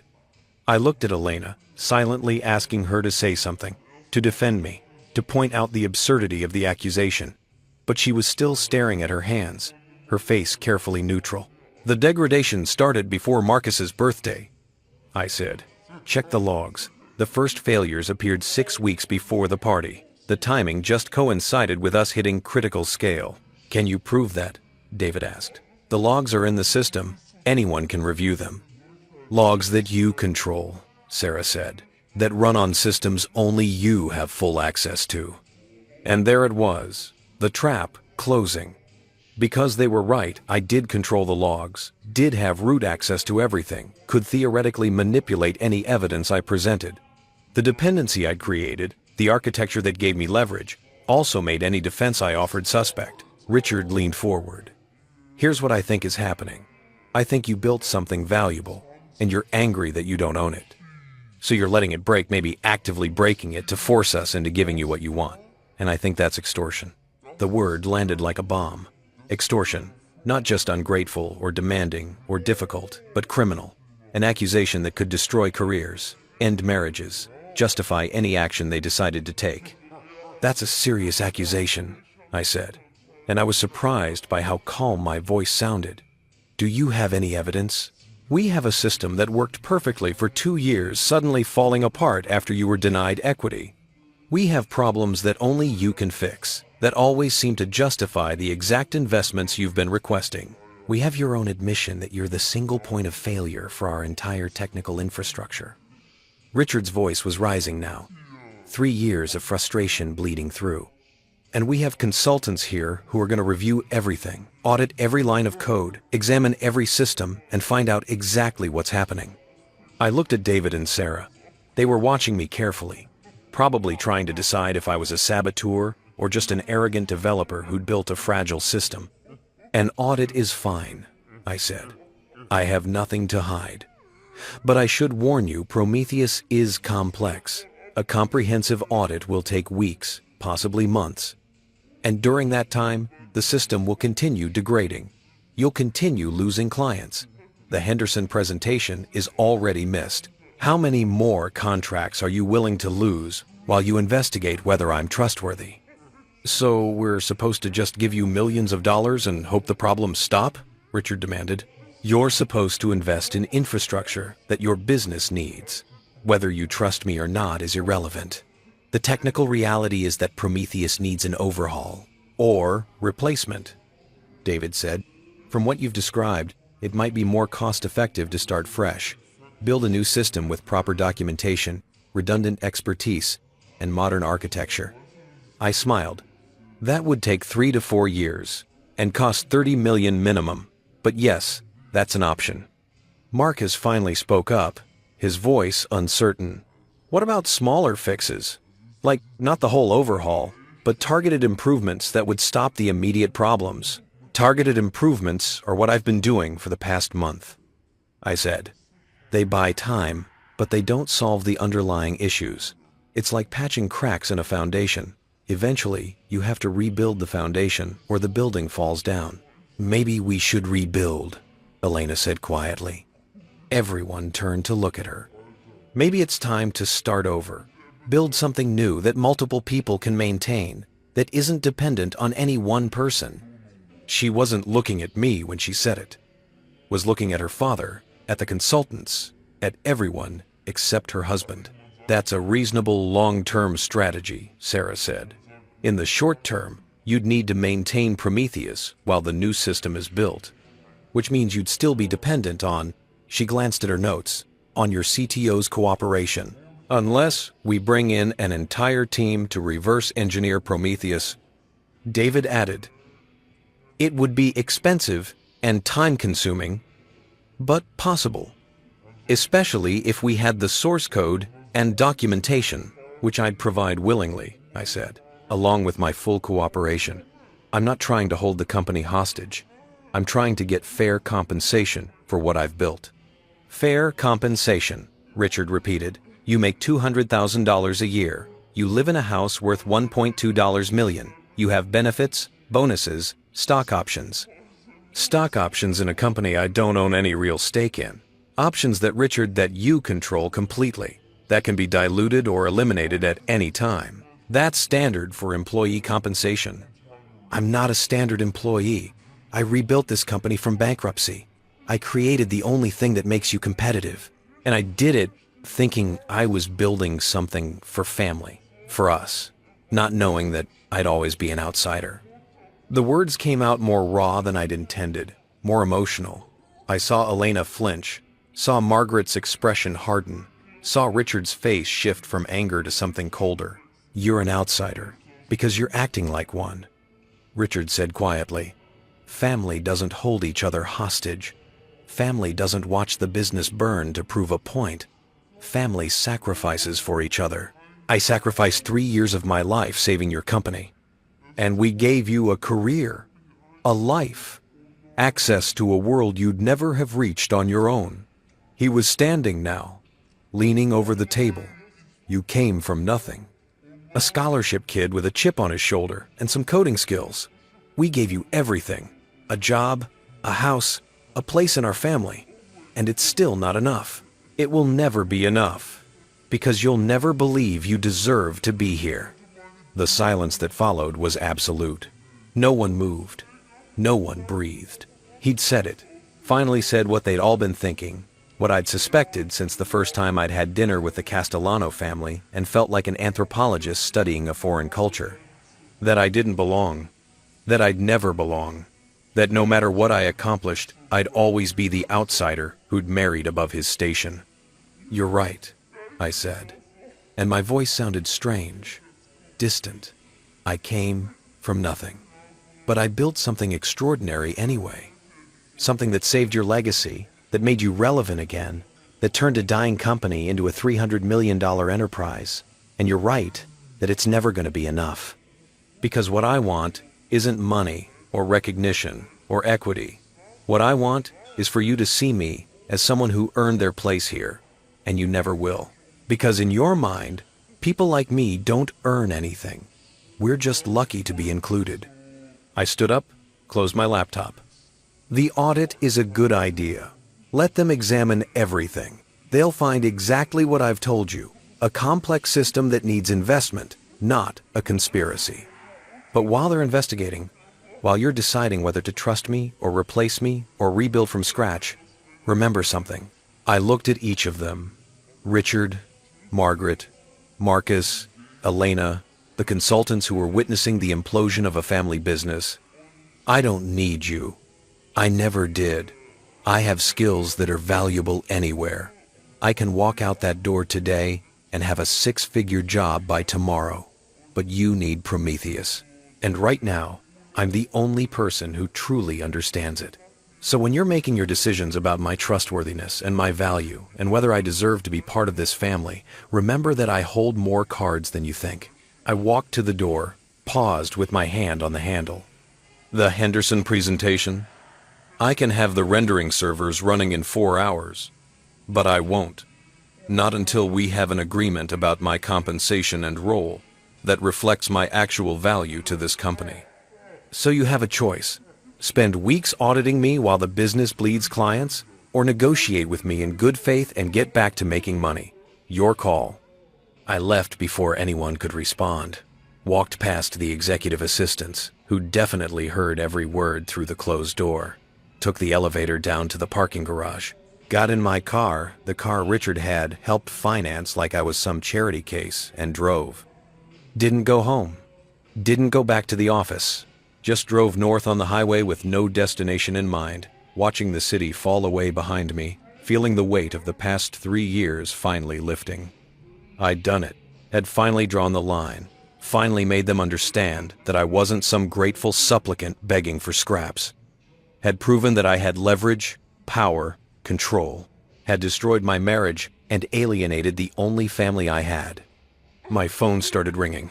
Richard, then Elena, then Marcus, then numbers I didn't recognize, probably the consultants or the CFO or various people who wanted to smooth things over, find a compromise, prevent the total collapse of the company's technical infrastructure. I didn't answer any of them. Instead, I pulled off at a rest stop, sat in my car watching trucks roll by, and pulled out my wallet. Took out the $100 bill that Richard had given me at Marcus's party, the one I'd been carrying like a talisman, like proof of my grievance. Benjamin Franklin stared back at me, wise and knowing and completely neutral about the destruction of my life. I'd been so focused on proving my value, on forcing them to recognize what I was worth, that I'd missed the obvious question. What was I worth to myself?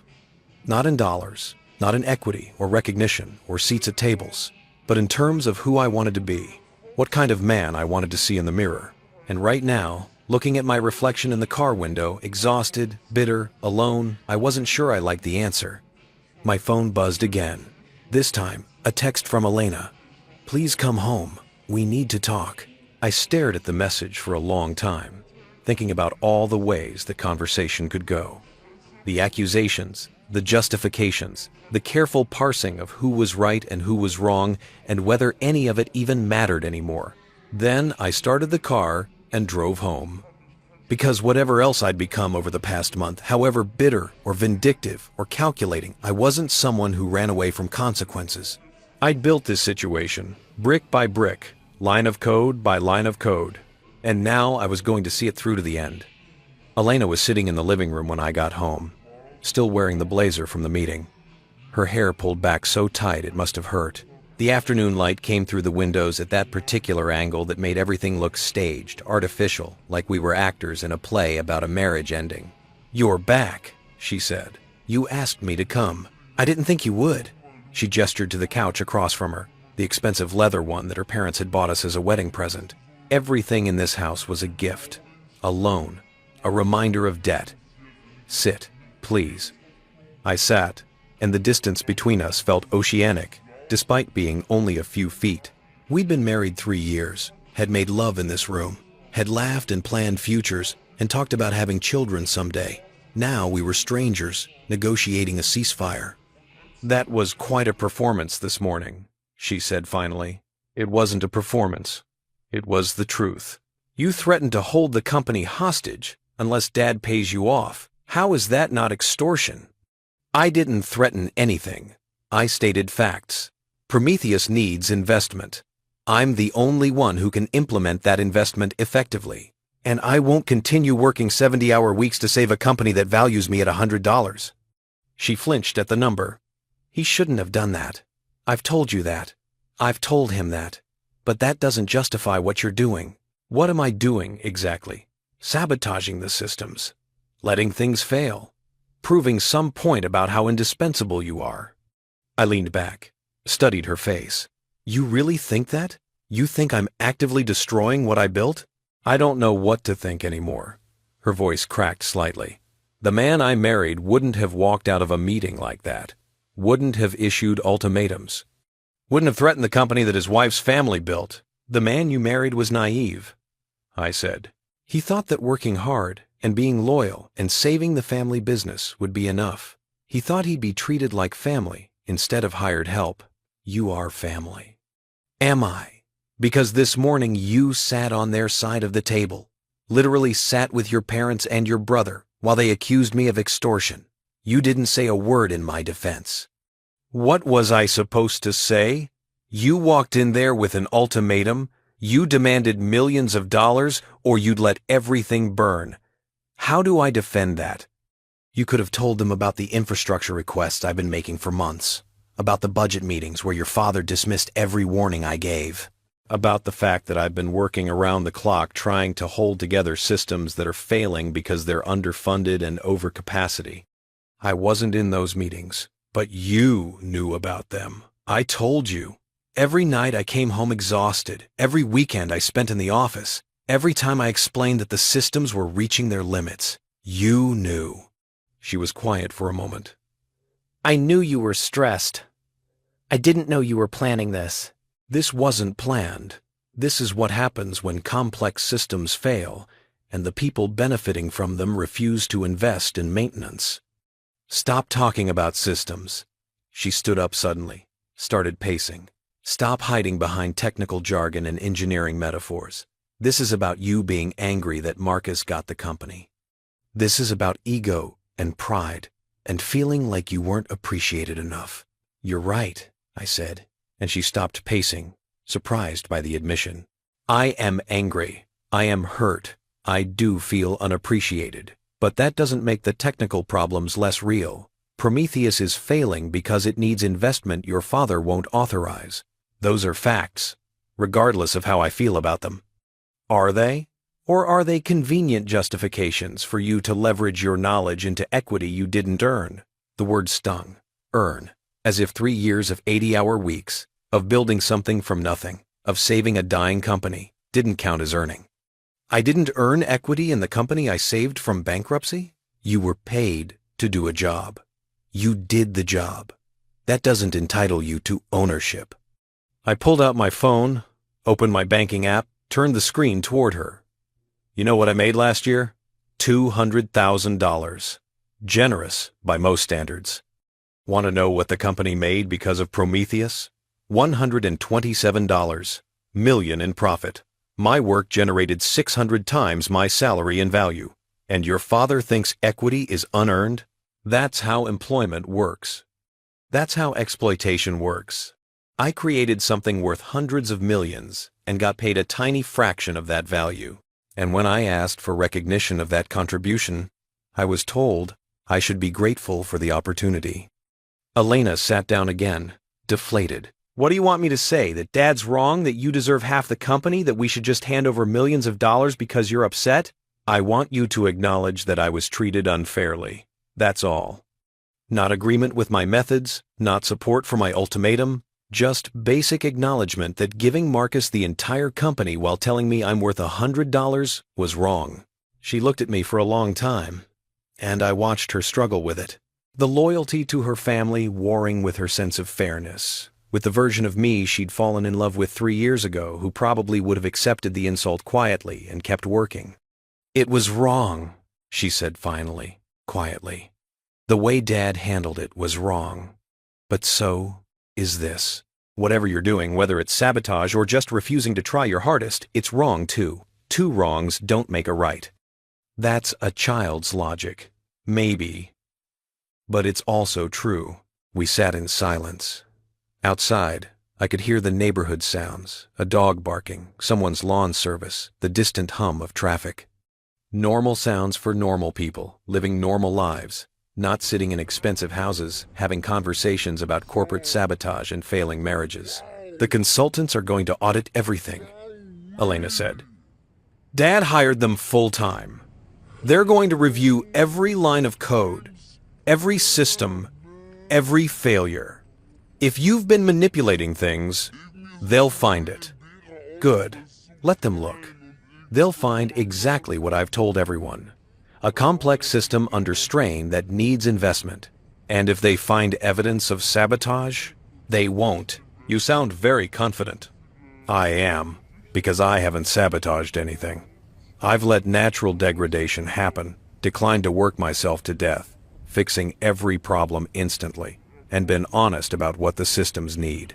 That's not sabotage, that's setting boundaries. She laughed bitterly. Setting boundaries.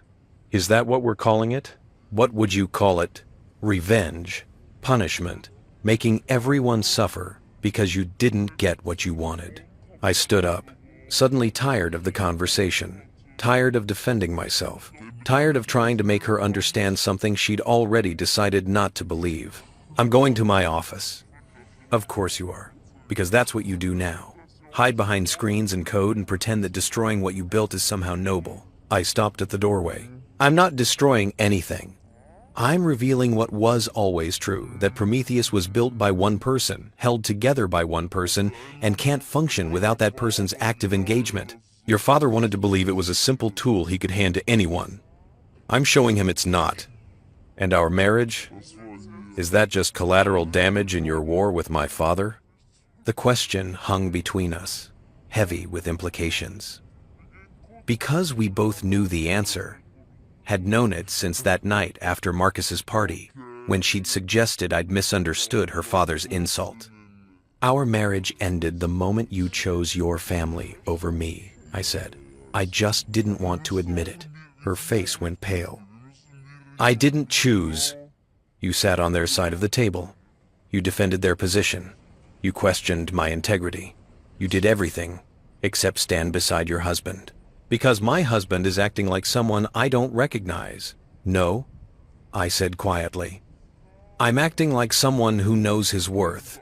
And you can't stand it.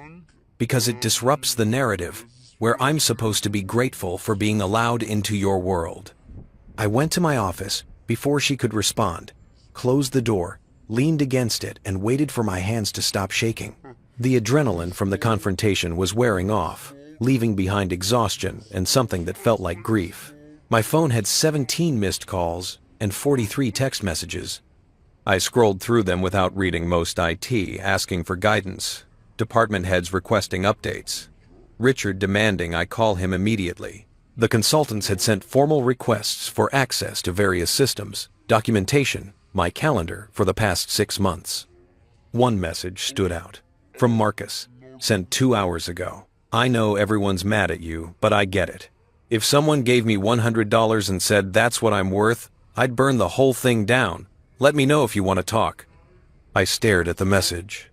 The kid was 16, had been given a company he didn't understand, was caught in the middle of a war between his father and his brother-in-law, and somehow he was the only one in the family showing basic empathy. I typed back, "Thanks, I appreciate it, and for what it's worth, none of this is your fault."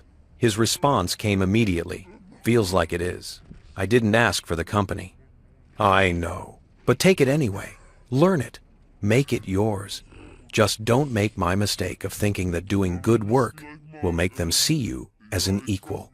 3 dots appeared and disappeared several times. Then, "That's really dark." "Yeah, welcome to adulthood." I set the phone down and pulled up my monitoring systems. The rendering servers were still down. I hadn't lied about that, but I could have them running in about 4 hours if I wanted to. The question was whether I wanted to. The Henderson presentation was scheduled for tomorrow morning. Without renderings, Castellano would look unprepared, unprofessional, would almost certainly lose the contract. That was another $40 million in fees down the drain, another black mark on their recent track record. I could fix it, could work through the night, patch the memory leak, restart the systems, deliver the renderings by dawn, could be the hero again, the indispensable savior who pulled miracles out of disasters. Or I could let them fail, let them experience firsthand what life was like without me constantly sacrificing myself to cover for the infrastructure problems they refused to address. My cursor hovered over the patch file I'd written weeks ago, before I'd even introduced the memory leak. It was already done, already tested, ready to deploy. 4 keystrokes and the servers would start recovering. 8 hours and everything would be back to normal. I closed the file without deploying it. An email arrived from Richard's attorney, not his corporate attorney, his personal one, the one he used for family matters and sensitive negotiations. The subject line read, "Proposed agreement, confidential." I opened it with a sense of inevitability. Here it came, the settlement offer, the negotiation, the attempt to resolve this before it got messier. The email was formal, carefully worded. "Dear Mr. Castellano, at the direction of my client, Richard Castellano, I am writing to propose a settlement regarding your employment status and compensation at Castellano Design and Architecture. In recognition of your contributions to the company's recent success, Mr. Castellano is prepared to offer 1. A one-time bonus of $500,000. 2. Salary increase to $275,000 annually. 3. Enhanced stock options representing 2% of company equity, vesting over 4 years. 4. Continued employment as CTO with standard performance expectations. In exchange, you would 1. Immediately resolve all current technical issues, including rendering server failures. 2. Provide comprehensive documentation of all Prometheus systems. 3. Train a team of developers to share maintenance responsibilities. 4. Sign a confidentiality agreement regarding internal company matters. 5. Refrain from making public statements that could damage the company's reputation. This offer is contingent on the successful completion of items 1 to 3 within 30 days and represents a final settlement of all claims regarding equity or ownership in the company. Please respond within 24 hours if you wish to discuss this proposal. I read it 3 times, analyzing the language like code, looking for bugs and vulnerabilities and hidden dependencies. It was a generous offer by most standards. $500,000, 75,000 salary increase. Actual equity small, but real. They were taking me seriously, treating me like someone with leverage, but it was also a trap. The 30-day deadline was impossible. Training a team to maintain Prometheus in 30 days was laughable. It would take 6 months minimum, and that's if I cooperated fully. They knew that. Which meant either they were setting me up to fail so they could terminate my employment, or they wanted me to decline the offer so they could claim they'd negotiated in good faith. And the confidentiality agreement was the real tell. They didn't just want me to fix the systems and train replacements. They wanted to make sure I could never talk about how I'd been treated, never share my version of events, never damage the Castellano reputation by revealing that their miracle turnaround had been built on the back of someone they'd valued at $100. I drafted 3 different responses. The first was professional, asking for clarification on the timeline and suggesting revisions to the terms. The second was angry, pointing out the impossibility of their demands and the insulting nature of buying my silence. The third was honest, explaining that no amount of money would fix what had broken between us. I sent none of them. Instead, I forwarded the email to my personal account, the one they didn't monitor, and started documenting everything. Screenshots of the infrastructure requests Richard had denied, emails showing the warnings I'd given about system capacity, budget proposals that had been rejected, the meeting minutes from Marcus's birthday party planning where Richard had discussed the company transfer without mentioning me once. If they wanted to negotiate, we'd negotiate. But I'd do it with evidence, with documentation, with the same careful preparation I'd put into building Prometheus. A knock on the office door. I didn't answer, but Elena came in anyway. She'd changed out of her work clothes into jeans and one of my MIT sweatshirts, something she used to do when we first started dating, when wearing my clothes felt intimate and playful. Now, it just felt like she was trying to remind me of who we used to be. I talked to Dad, she said, leaning against the door frame. He's really stressed. The consultants told him the audit could take weeks, and he's terrified of losing more clients. Then he should accept that infrastructure investment is necessary. He sent you an offer. A good offer. You read my email? He sent it to me too. He wanted me to help convince you to take it. Of course he did. She came further into the room, sat in the chair across from my desk. It's generous, you know. $500,000, equity, a big raise. Most people would jump at that. Most people didn't save a bankrupt company and get told they're worth $100. Can you let that go? Please? He made a mistake. He was angry. He's sorry. He's not sorry. He's scared. There's a difference. Does it matter? He's trying to make things right. I turned my chair to face her fully. Elena, let me explain something about negotiation. When someone lowballs you, insults you, treats you like you're worthless, and then suddenly offers you something generous, it's not because they've had a change of heart. It's because they've realized you have leverage and they're trying to neutralize it as cheaply as possible. That's such a cynical way to look at it. It's accurate. Your father isn't offering me this because he values me. He's offering it because he's afraid of what happens if he doesn't. And you're going to refuse it? Out of spite? I'm going to refuse it because the timeline is impossible. The confidentiality clause is designed to silence me, and I'm worth more than 2% of a company I rebuilt. She stood up abruptly. You're never going to be satisfied, are you? Whatever we offer, it won't be enough. Because this isn't really about money or equity or recognition. It's about punishing us for not treating you like you're special. I am special. I did something extraordinary, and I want to be compensated accordingly. You want to be worshipped, she said, and her voice was sharp now, cutting. You want everyone to bow down and acknowledge your genius, and thank you for gracing us with your presence.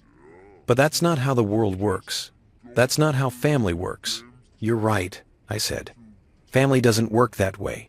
Family supports each other, defends each other, stands together when outsiders attack. But I'm not family, am I? I'm just the guy who married the daughter, the useful tool who should know his place. Stop saying that. Why? It's true. Your father said it this morning. I came from nothing. You gave me everything. I should be grateful. Well, I'm not grateful anymore. I'm done being grateful for the privilege of being exploited. Tears were streaming down her face now. I don't know how to fix this. I don't know how to make this right. You can't, I said, and I was surprised by how gentle my voice sounded. Because fixing this would require your family to see me differently, and they never will. I'll always be the outsider who got lucky, the hired hand who doesn't understand his place, and you'll always choose them over me. You've already proven that. That's not fair. Life isn't fair, Elena. I learned that a long time ago. You're just learning it now. She stood there for a moment longer, crying silently, looking like she wanted to say something else. But whatever it was, she swallowed it, turned and left, closing the door quietly behind her. I sat in the silence of my office, surrounded by screens and servers and the quiet hum of systems that only I fully understood. Outside, the sun was setting, painting everything in shades of orange and gold. The world continuing on, indifferent to the small human dramas playing out in expensive houses and corporate conference rooms. My phone buzzed. Another email from Richard's attorney. I've been asked to emphasize that this offer expires in 24 hours. After that, the company will pursue other remedies. Remedies. Legal speak for, we'll try to destroy you. I should have been scared. Should have been worried about lawsuits and unemployment and the implosion of my life. But instead, I felt calm, clear. Like I'd finally stopped trying to be someone I wasn't. Stopped pretending that working hard and being loyal would be enough. I pulled up the rendering server patch, the one I could deploy in minutes, that would fix the immediate crisis and buy Richard time to negotiate. And then I pulled up something else, the master authentication system, the one that controlled access to every external service Prometheus relied on, the keys to the kingdom. I'd been careful so far, had let things degrade naturally, had declined to prevent failures rather than actively causing them, had operated in the gray area between sabotage and boundary setting. But if they wanted to threaten me, to give me ultimatums, to pursue remedies, then maybe it was time to show them exactly how much power I actually had. I started documenting every authentication key, every API endpoint, every service dependency. Not to use, yet not yet, but to have ready. To know exactly which dominoes to push if they forced my hand. Because Richard had been right about one thing. I did have leverage. He just didn't understand how much. And if they wanted to find out, if they wanted to play hardball and threaten remedies and give me 24-hour ultimatums, then I'd show them exactly what I was capable of. But first, I needed to be absolutely certain of something. I needed to know if I was still fighting for justice, or if I'd crossed the line into pure revenge. And looking at my reflection in the dark computer screen, I wasn't sure I knew the answer anymore. I didn't sleep that night. Not because I was working, though my office looked like I had been monitors, glowing in the darkness. Coffee cups multiplying on the desk. The kind of controlled chaos that used to mean I was deep in a problem. But I wasn't coding, wasn't fixing, wasn't doing anything productive. I was just sitting there, watching the clock count down the 24 hours Richard's attorney had given me. 23 hours, 22, 21. The house was quiet around me. Elena had gone to bed around 11, hadn't said goodnight, hadn't checked on me. The separation was complete now, even if we were still technically living under the same roof. Two people orbiting each other in a house that felt more like a museum than a home. Everything carefully curated, nothing truly ours. At 2:47 a.m., I pulled up the authentication systems again, studied them the way a chess player studies a board, seeing not just the current position, but all the possible futures branching from each move. If I revoked access to the rendering servers, Prometheus would be crippled but not dead. If I pulled the material pricing APIs, the estimating department would revert to calling suppliers manually, losing the speed advantage that had made Castellano competitive. If I shut down the collaboration tools, the entire distributed workflow would fragment. Each piece seemed small, but together they were everything. My phone buzzed. A text from a number I didn't recognize. "This is David Chen from Blackstone Technical. I know it's late, but I wanted to reach out before things get more complicated. Can we talk? Off the record." I stared at the message, trying to decode it. Off the record. The consultant wanted to talk without his client knowing, which meant either he'd found something damning or he'd found nothing and wanted to warn me. I typed back, "I'm up. Call me." The phone rang within seconds. "Thanks for answering," David said. His voice was tired, probably running on the same coffee and adrenaline mixture that was keeping me conscious. "I wanted to give you a heads up. The audit isn't going well." Not well for Richard or not well for me? Both, maybe. The system architecture it's actually brilliant. Incredibly efficient, well optimized, exactly the kind of work you'd expect from someone who really understands distributed systems. But it's also dependent on me. Extremely. And that's the problem. My colleague Sarah is convinced you designed it that way intentionally. Built in dependencies that only you control, so you'd have leverage. That's not why I did it. "I believe you," he said. And he sounded sincere. I've seen this pattern before. Startup founder, moving fast, using whatever credentials and accounts are available, planning to clean it up later, but never getting around to it. It's actually more common than people think. But it's also indistinguishable from intentional sabotage if someone wants to interpret it that way. And right now, your father-in-law really wants to interpret it that way. I leaned back in my chair, closed my eyes. "What did you find in the logs?" "That's the thing. The degradation timeline matches exactly what you said. Problems started showing up 6 weeks before the birthday party. Progressive failures consistent with a system under increasing load. If you're sabotaging, you're doing it in a way that perfectly mimics natural degradation. Because it is natural degradation, maybe, or maybe you're just really good at covering your tracks." He paused. "Look, I'm calling because I think you should take the settlement offer. It's generous. The timeline is negotiable despite what the attorney said, and walking away with $500,000 and equity is better than what's coming if you don't." "What's coming?" Richard is talking to his lawyers about termination for cause. Breach of fiduciary duty, sabotage, maybe even criminal charges if they can make a case for computer fraud. He's angry and scared people do stupid things. He can't prove sabotage. He doesn't need to. He can make your life hell trying, tie you up in lawsuits, freeze your accounts, make sure you never work in this industry again. And even if you win eventually, the process will destroy you. I laughed, harsh and bitter. "So I should take the money and be quiet? Let him rewrite history, make me sign an NDA, pretend that I was just an employee who did his job and should be grateful for the opportunity?" I'm saying pick your battles. This one is going to cost you more than you'll gain. You don't know what it's cost me already. I know you're sleeping in your office while your marriage falls apart. I know you look like you haven't eaten in days. I know you're sitting there at 3 in the morning staring at code instead of fixing the problems that could save your career. His voice softened. I've been where you are. Different situation, same feeling. The sense that you've been wronged and you need to prove it, need to make them see, need to extract some kind of justice from people who'll never give it to you. How did your situation turn out? I lost everything. My company, my savings, 3 years of my life to litigation, won the moral victory, lost everything else.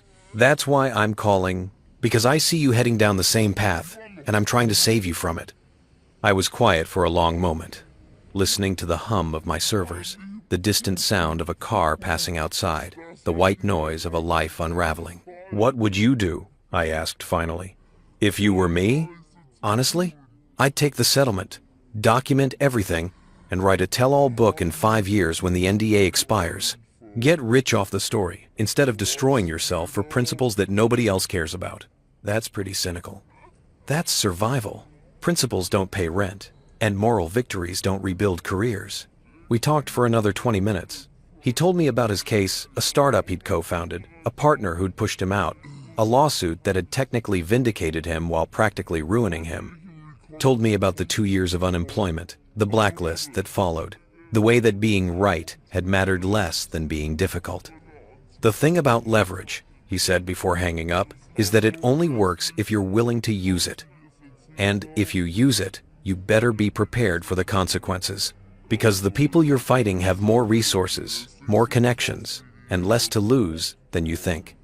After he hung up, I sat in the darkness thinking about consequences. About what happened after you pulled the trigger, after you deployed the code that brought everything down, after you proved your point and won your moral victory. Would it feel like justice? Or just like destruction? At 4:30 a.m., I got up and walked through the house, stood in the doorway of the master bedroom, watching Elena sleep. She was curled on her side, still wearing my MIT sweatshirt, and in the dim light, she looked young and vulnerable and like someone I used to know. We'd met at a tech conference in Boston. She'd been there with her father, learning the business, and I'd been presenting my graduate research on distributed systems optimization. Afterward, she'd approached me with questions that were intelligent and engaged, not the kind of polite small talk that beautiful women sometimes use when they're being social. We'd gone for coffee, then dinner, then a weekend in Vermont that had turned into the most intense 3 months of my life. She'd been fascinated by my world, the code, the problems, the intellectual challenges that I navigated daily. And I'd been fascinated by hers, the confidence, the connections, the ease with which she moved through spaces that intimidated me.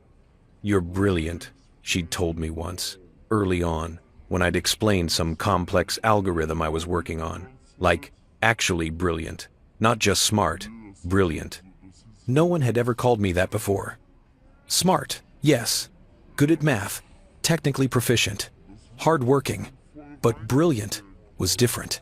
Brilliant meant special, exceptional, worthy. I'd believed her.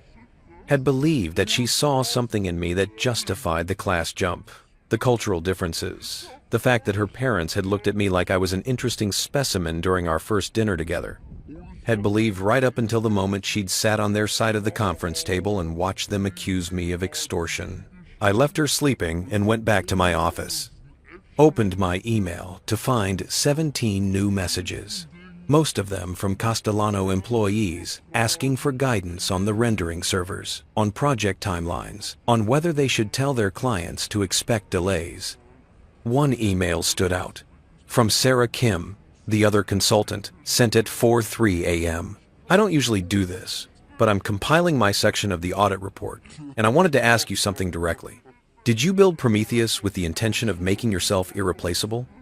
Or did it just work out that way? I've reviewed the architecture extensively. It's sophisticated work, exactly what you'd need for a company this size. But it's also structured in a way that creates single points of failure, that concentrates knowledge and control in one person's hands. That could be coincidence, or it could be design. I'm not accusing you of anything. I'm genuinely trying to understand. Because my report is going to determine whether Richard pursues legal action against you, and I'd rather get this right than get it wrong. If you want to explain your thinking, your design philosophy, your reasons for the choices you made, I'm listening. Off the record, no attorneys, just engineer to engineer. I read it 3 times, looking for the trap, but it felt sincere, like David's call had felt sincere. Like maybe these consultants weren't just hired guns but actual professionals trying to do their jobs well. I started typing a response, deleted it, started again. Dear Sarah, I built Prometheus in 4 months while working 80-hour weeks to save a company that was 6 months from bankruptcy. I used my own accounts and credentials because the company's IT infrastructure was a disaster and I needed to move fast.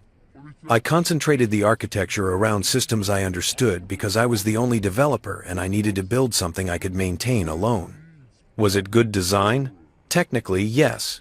The system works exactly as intended, it's fast, accurate, and has enabled the company to scale from near bankruptcy to $370 million in valuation. Was it sustainable design? No, I knew that. I told Richard repeatedly that we needed to invest in documentation, training, redundancy. He said no every time, because it was expensive, and everything was working fine. Did I make myself irreplaceable? Yes, but not intentionally. I made myself indispensable through the quality of my work and the depth of my knowledge. The irreplaceable part came later, when Richard refused to invest in the infrastructure that would have let others share the load. You asked for my design philosophy. Here it is. I build things that work. I solve problems as elegantly as I can with the resources available, and I trust that the people I'm building for will recognize value when they see it. I was wrong about that last part.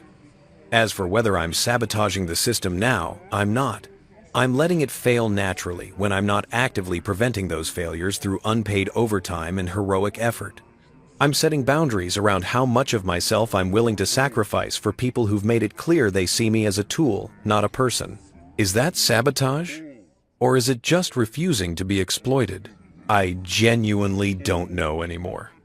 I read it over, finger hovering over the send button. It was honest, maybe too honest, showed vulnerability, uncertainty, the kind of internal conflict that could be used against me if Sarah decided to include it in her report. But I was tired of performing, tired of carefully managing perceptions and maintaining the facade of the confident, competent CTO who had everything under control. I hit send. The response came back within minutes. Thank you for the honesty. For what it's worth, I don't think you're a saboteur. I think you're someone who built something beautiful and is watching other people take credit for it while blaming you when it breaks. That's not sabotage. That's just tragic. My report will reflect what I found. A sophisticated system that needs investment. A developer who concentrated knowledge because he was working alone. And a management team that ignored warnings until it was too late. What Richard does with that information is up to him. Take care of yourself, and maybe consider that some fights aren't worth winning. I sat back, feeling something loosen in my chest. Validation, maybe. Or just the relief of being seen clearly by someone who didn't have an agenda. At 6:15 a.m., Elena appeared in my doorway with 2 cups of coffee. She looked like she'd slept poorly, shadows under her eyes, hair uncombed. She set 1 cup on my desk without speaking, then sat in the chair across from me. I've been thinking, she said finally, about what you said, about me choosing them over you. Elena, let me finish. She took a breath. You're right. I did choose them. At the meeting, at the party, probably 100 other times over the past month, when I should have stood up for you and didn't, and I've been trying to understand why. I waited. Not sure if I wanted to hear this. I think it's because I've never had to choose before. My whole life, everything, has just worked out. My family had money. I had opportunities. Conflicts got smoothed over by lawyers and checkbooks and social connections. I've never had to pick a side, because there were never really sides. Just family, taking care of each other. Until I became inconvenient. Until you stopped fitting the narrative. The grateful son-in-law, the brilliant employee who saved the company and was happy with his salary and his nice house.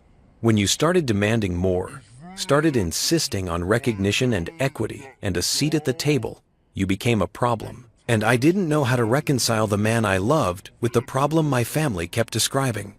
She was crying now, quiet tears that she didn't bother wiping away.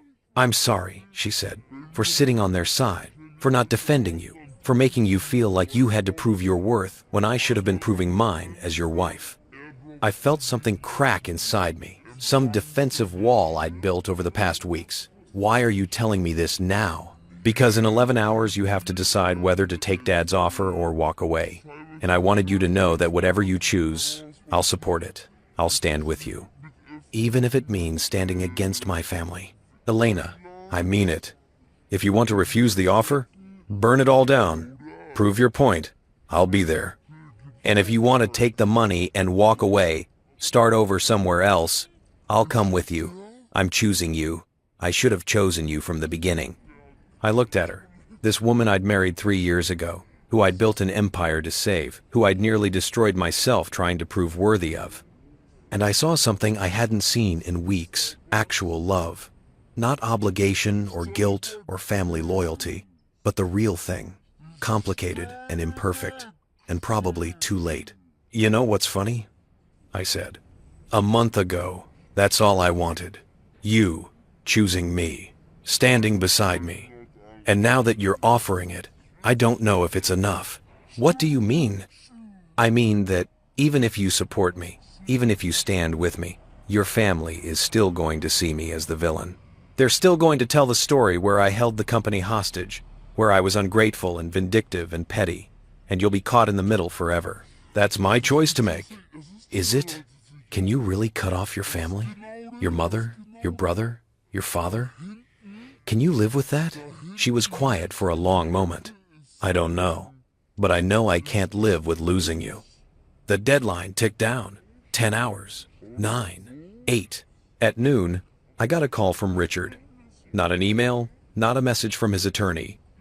Just him, calling directly for the first time in weeks. I'd like to meet, he said. No preamble, no pleasantries, just the two of us, before the deadline. Why? Quote, because this has gotten out of hand. Because we're family, or we're supposed to be. Because I'd like to try talking before the lawyers take over. Completely. You accused me of extortion. I know. I was angry. I'm still angry. But I'm also scared. And I think you are too. So let's talk. Clear the air. See if there's a way forward that doesn't destroy everything. I looked at Elena, who was still sitting across from me, watching with hope and fear mixed together in her expression. Where? I asked. The office. Conference room A. 1 o'clock. Just us. He hung up before I could agree or refuse, just assumed I'd come. The same assumption of compliance he'd always had. The same certainty that I'd eventually fall in line. Are you going to go? Elena asked. I don't know. Maybe it's a trap. Maybe he's recording it, building a case. Or maybe he actually wants to fix this. I laughed. You have more faith in your father than I do. I have faith in people being able to surprise you, for better or worse. At 12:45, I got in my car and drove to the office, watched the city pass by, the familiar route I'd taken 1,000 times, and wondered if this was the last time. If, after today, I'd be unemployed, divorced, blacklisted from the industry I'd spent my life in, or if somehow, impossibly, there was still a path forward. The building was quiet when I arrived. Skeleton crew on Saturday, just security and a few people working on urgent projects. The conference room was dark when I walked past it toward Richard's office, but then I saw him inside, sitting at the head of the table where he'd accused me of extortion 3 days ago. I opened the door, sat down across from him, and waited to see if this was going to be an execution or a negotiation. Thank you for coming, he said. And despite everything, all the anger and hurt and betrayal, I heard something in his voice I hadn't expected. He sounded old, tired, and genuinely afraid of losing everything, just like me. Richard looked smaller than I'd ever seen him. Not physically, he was still the imposing figure who commanded rooms, who'd built an empire through force of will and vision. But something in his posture had collapsed, his shoulders curving inward, like a building losing its structural integrity. I owe you an apology, he said. The words hung in the air between us, unexpected and heavy. I'd prepared for threats, for negotiation tactics, for the kind of hardball corporate maneuvering that men like Richard excelled at. Not this. For which part? I asked. The $100. That was cruel. I was angry about you questioning me in front of guests. Angry that you were asking for equity on Marcus's birthday of all days. And I lashed out. He paused, looking down at his hands. It was unforgivable. Margaret told me so. Elena told me so. Hell, even Marcus told me I was an asshole. You were. I know. He looked up, met my eyes. But I need you to understand something. When I gave Marcus the company, it wasn't about you. It was never about you. It was about legacy, about family, about making sure that what I built survives me. At my expense. Yes, at your expense. Because in that moment, I chose my son over my son-in-law, and I didn't think about what that would mean to you. Didn't think about how it would feel to watch someone else get handed what you'd earned. I leaned back, studying him. You're afraid, terrified. The admission came easily, like he was too tired to pretend otherwise. The consultants say the system is brilliant but fragile. That losing you would set us back years, cost millions, maybe destroy everything we've built. And I realized that I gambled wrong, that I treated you like an employee when I should have treated you like a partner. So now you want to make me a partner? Because you're scared? I want to make things right. Whether that makes me a good man or just a desperate one, I honestly don't know anymore. The honesty was disarming. I'd expected manipulation, corporate doublespeak, the kind of careful language that lawyers prep their clients to use. Not this raw admission of fear and regret. The settlement offer, I said, the timeline is impossible. I know. My attorney is an idiot. I told him to put pressure on you and he went overboard. Richard pulled out his phone, tapped a few times, then showed me the screen. Here's what I'm actually offering. No deadlines, no performance clauses, no bullshit. I read the email he'd drafted. 5% equity, vesting immediately. Salary increase to $300,000. Carte blanche on infrastructure spending, whatever you say Prometheus needs, you get. Full documentation and training timeline set by you, not by arbitrary deadlines. And a formal apology, in writing, acknowledging your contribution to the company's success. And the confidentiality agreement? I asked. Gone. You want to write a book someday? Write a book. You want to give interviews? Give interviews. I'm not trying to buy your silence. I'm trying to buy your cooperation. 5% is more than the 2% you offered before. 2% was an insult. 5% of a $300 million company is $15 million. That's closer to fair, even if it's not perfect. I set his phone down, looked at him carefully. Why now? Why the sudden change of heart? Because Sarah Kim told me something yesterday. She said, you're not sabotaging anything, you're just exhausted. That you've been holding the whole thing together through force of will and unpaid overtime, and you finally stopped. She said the only person who's been acting in bad faith is me. She's right. I know. And Marcus said something too. He asked me what I would do if someone saved my company, and then I gave it to someone else and told the savior he was worth $100. He said he'd burn it all down, and he wouldn't blame anyone who did. Despite everything, I almost smiled. Your son is smarter than you think. He's smarter than I want to admit. Keeps pointing out my bullshit in ways I can't ignore. Richard leaned forward. Look, I'm not good at this. At apologizing, at admitting I was wrong, at treating people fairly when it conflicts with what I want. But I'm trying, because losing the company would be bad. Losing my daughter's marriage would be worse. And losing both because I was too proud to admit I screwed up would be unforgivable. Elena told you about us? She didn't have to.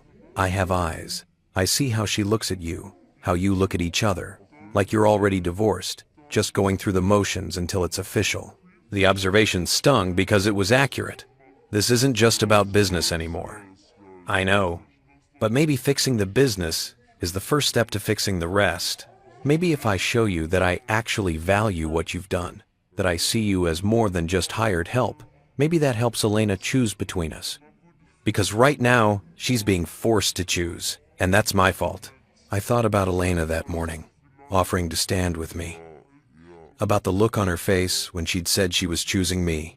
Finally, after weeks of choosing them. "What happens to Marcus?"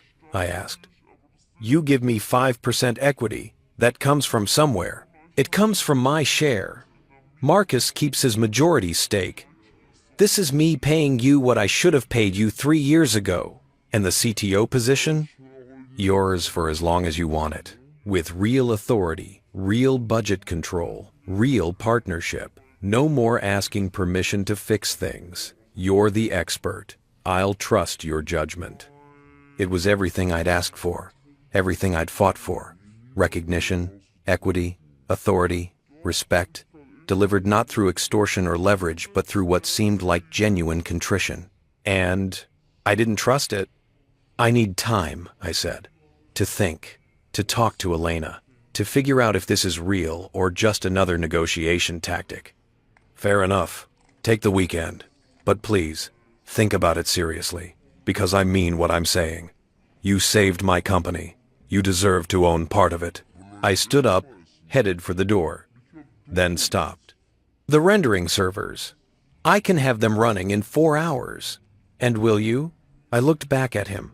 This man who'd insulted me, undervalued me, nearly destroyed my marriage, who was now offering me everything I demanded. "I'll let you know Monday," I said, and walked out before he could respond. I drove for 2 hours without destination, just pointed the car north and let the highway carry me away from the city, away from the office, away from decisions I wasn't ready to make.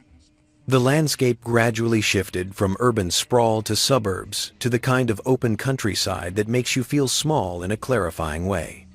Around mile marker 73, I pulled into a rest stop, sat in my car watching families shuffle between bathrooms and vending machines, living their normal lives with their normal problems.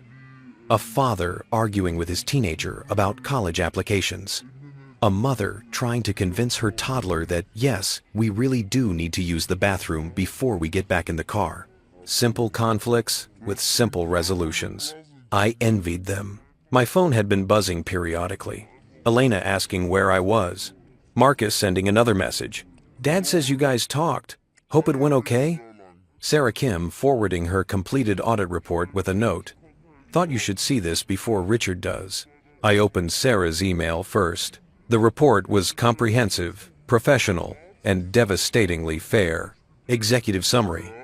Prometheus represents sophisticated software architecture implemented under significant time and resource constraints. The system functions as designed and has demonstrably delivered substantial value to Castellano design and architecture.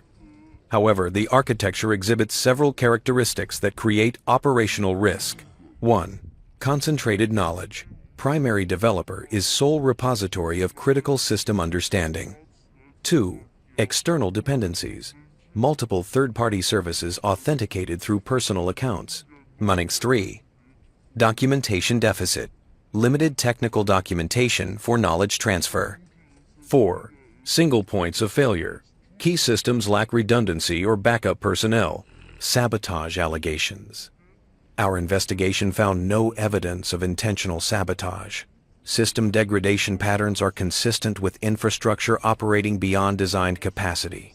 All failures can be attributed to increased workload, 300% growth over 3 years, deferred infrastructure investment, technical debt accumulation, normal software, aging and complexity growth. The concentration of system knowledge in one individual appears to be circumstantial rather than intentional. This is a common pattern in rapid development scenarios and does not indicate malicious design. Recommendations. 1. Immediate infrastructure investment, $5, 6M, to address capacity issues. 2. Comprehensive documentation initiative, 12 to 18 months. 3. Hiring of senior developers to share maintenance burden. 4. Retention of current CTO with enhanced compensation reflecting actual value delivered. 5. Long-term architectural review for sustainability improvements. The alternative, replacing current CTO or rebuilding from scratch, would likely cost $20, 30M, and require 3 to 4 years, with significant business disruption. I read it twice. She'd exonerated me completely, while simultaneously showing Richard exactly how dependent they were on me. It was a masterpiece of professional objectivity that somehow managed to validate everything I'd been saying for months. And it terrified me, because now I had no excuse. No reason to refuse Richard's offer except pride or spite or the deep gnawing fear that accepting it would mean admitting that their initial treatment of me had been wrong but not unforgivable. That I could be bought, even if the price was finally fair. A text from Elena. Please come home. We need to talk. Really talk. I started the car, turned around, headed back toward the city. The drive back felt shorter, like time was compressing, pushing me toward a decision point I'd been avoiding. Elena was waiting on the front steps when I pulled up. Still wearing my MIT sweatshirt, arms wrapped around her knees, looking young and scared and like the woman I'd fallen in love with at that conference in Boston. I was worried, she said as I approached. You just disappeared. Needed to think. Did it help? Not really. She stood, and I followed her inside. We ended up in the kitchen neutral territory, not my office or our bedroom or any of the spaces that had become battlegrounds over the past month. She made tea, her hands moving through the familiar ritual, and I watched her like I was memorizing something I might lose. Dad called, she said, setting a mug in front of me. Told me about the new offer. 5% equity, no strings. What do you think? I think he's actually sorry. I've never heard him sound like that, scared and small and genuinely regretful. It was unsettling. He should be scared. The company falls apart without me. I know. We all know. That's what makes this so hard. She sat across from me, cupped her own mug like she was trying to warm her hands. Because part of me wants you to take the offer. Accept the apology. Let us all move forward. But another part of me knows that even if you do, something's broken that can't be fixed. Between us or between me and your family?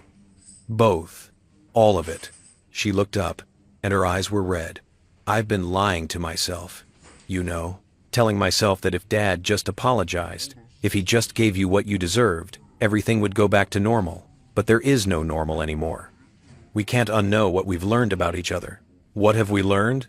That I'll always choose them first when I'm scared.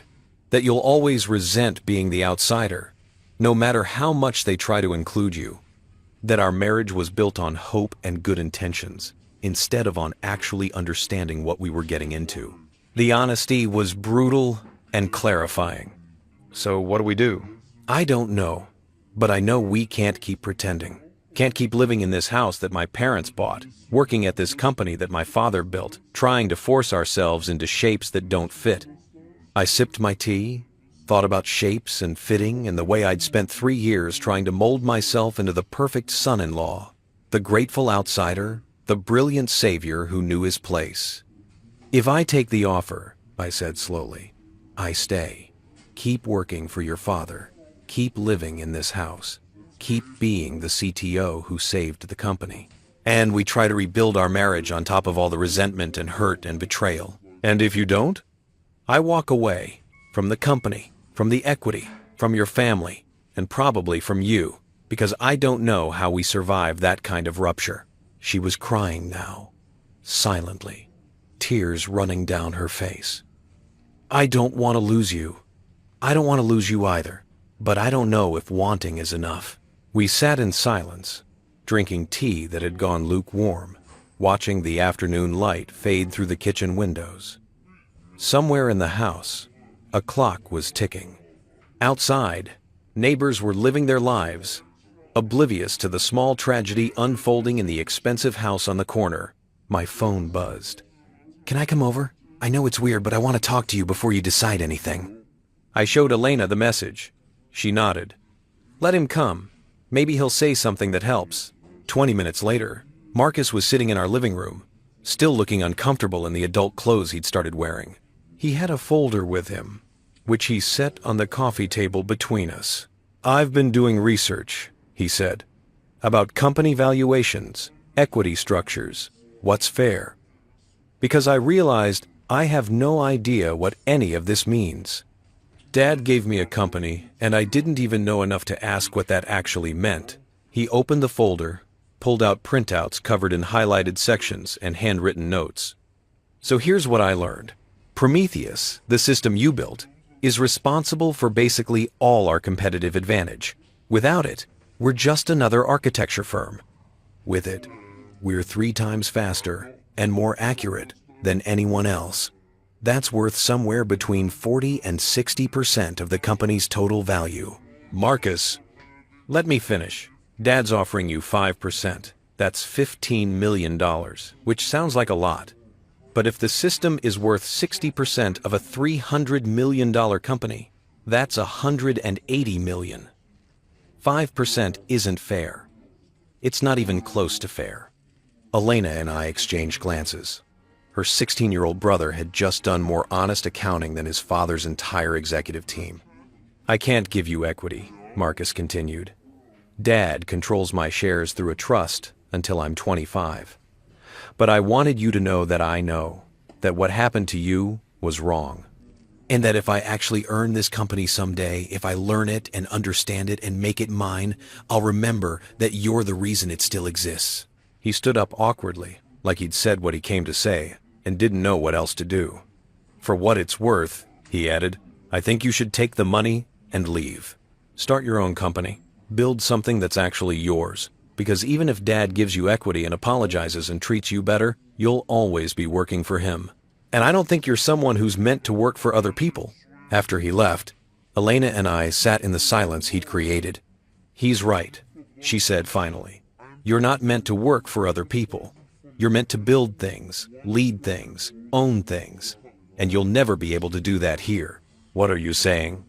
I'm saying maybe the answer isn't choosing between the offer and walking away. Maybe it's negotiating something different, something that actually makes sense for who you are. Like what? Like taking the money, but leaving anyway.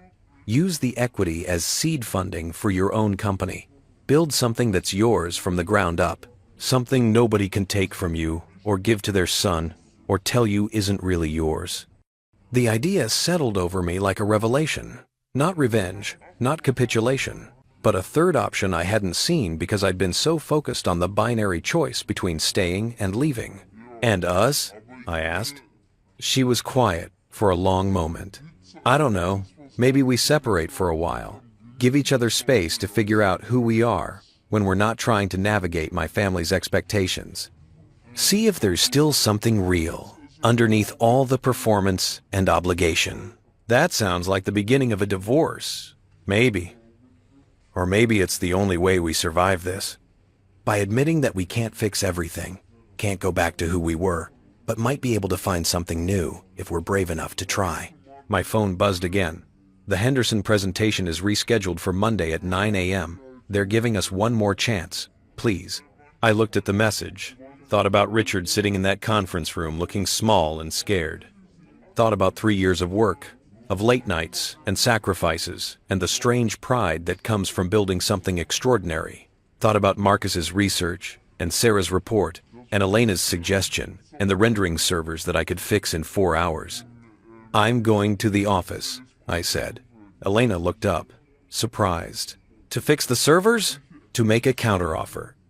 Richard was still in the office when I arrived at 7 p.m. His lights were on, casting shadows through the frosted glass of his door. I didn't knock, just walked in and sat down across from his desk. I'm going to fix the rendering servers, I said. Henderson will have their presentation Monday morning. Full 3D renderings, exactly what they asked for. He looked up, relief flooding his face. Thank you. I'm not finished. I'll fix the servers, train a transition team, and document everything. But then I'm leaving. The relief vanished. What? Your offer is generous. 5% equity, real authority, an actual apology. A year ago, it would have been everything I wanted. But Marcus was right about something. I'm not meant to work for other people, even when those people finally treat me fairly. So what are you proposing? I pulled out my laptop, opened the document I drafted during the drive back. I want 10% equity, vesting immediately. In exchange, I'll spend 6 months doing a complete knowledge transfer. I'll document every system, train your new team, ensure Prometheus can run without me. At the end of 6 months, I walk away with my equity stake. and you have a fully functional system with people who understand it. 10% is Brady. What I'm worth. What Marcus's research showed I'm worth. What the system I built is actually worth to your company. Richard leaned back, studying me. And after 6 months, I start my own firm, software consulting for architecture and design companies. I'll even give Castellano a preferential rate for ongoing support, but I won't be your employee anymore. I'll be your partner, then your vendor, then just someone you once knew who helped save your company. Elena, that's between me and her, but we both need space to figure out who we are when we're not performing for your family. He was quiet for a long time, fingers drumming on his desk. I watched him calculate the cost of losing me entirely versus the cost of giving me what I was asking. The risk of accepting versus the certainty of rejection. 15%, he said finally. What? 15% equity. Because 10% is what you're worth, but 15 is what I owe you for the $100 bill and the disrespect and the way I've treated you like hired help instead of the person who saved everything I built. I stared at him, speechless. Take it, he said. Fix the servers, train the team, build your company. And maybe someday, when enough time has passed, we can figure out how to be family again. Real family. Not the performance we've been doing. I stood up, extended my hand. He took it. Monday morning, I said. Henderson gets their renderings. And Monday afternoon? We start the transition. 6 months, Richard. Then I'm free. He nodded. Then you're free. I walked out of his office, pulled out my phone, and started the process of fixing what I'd let break. Not for them, for me. Because I was finally worth more than $100.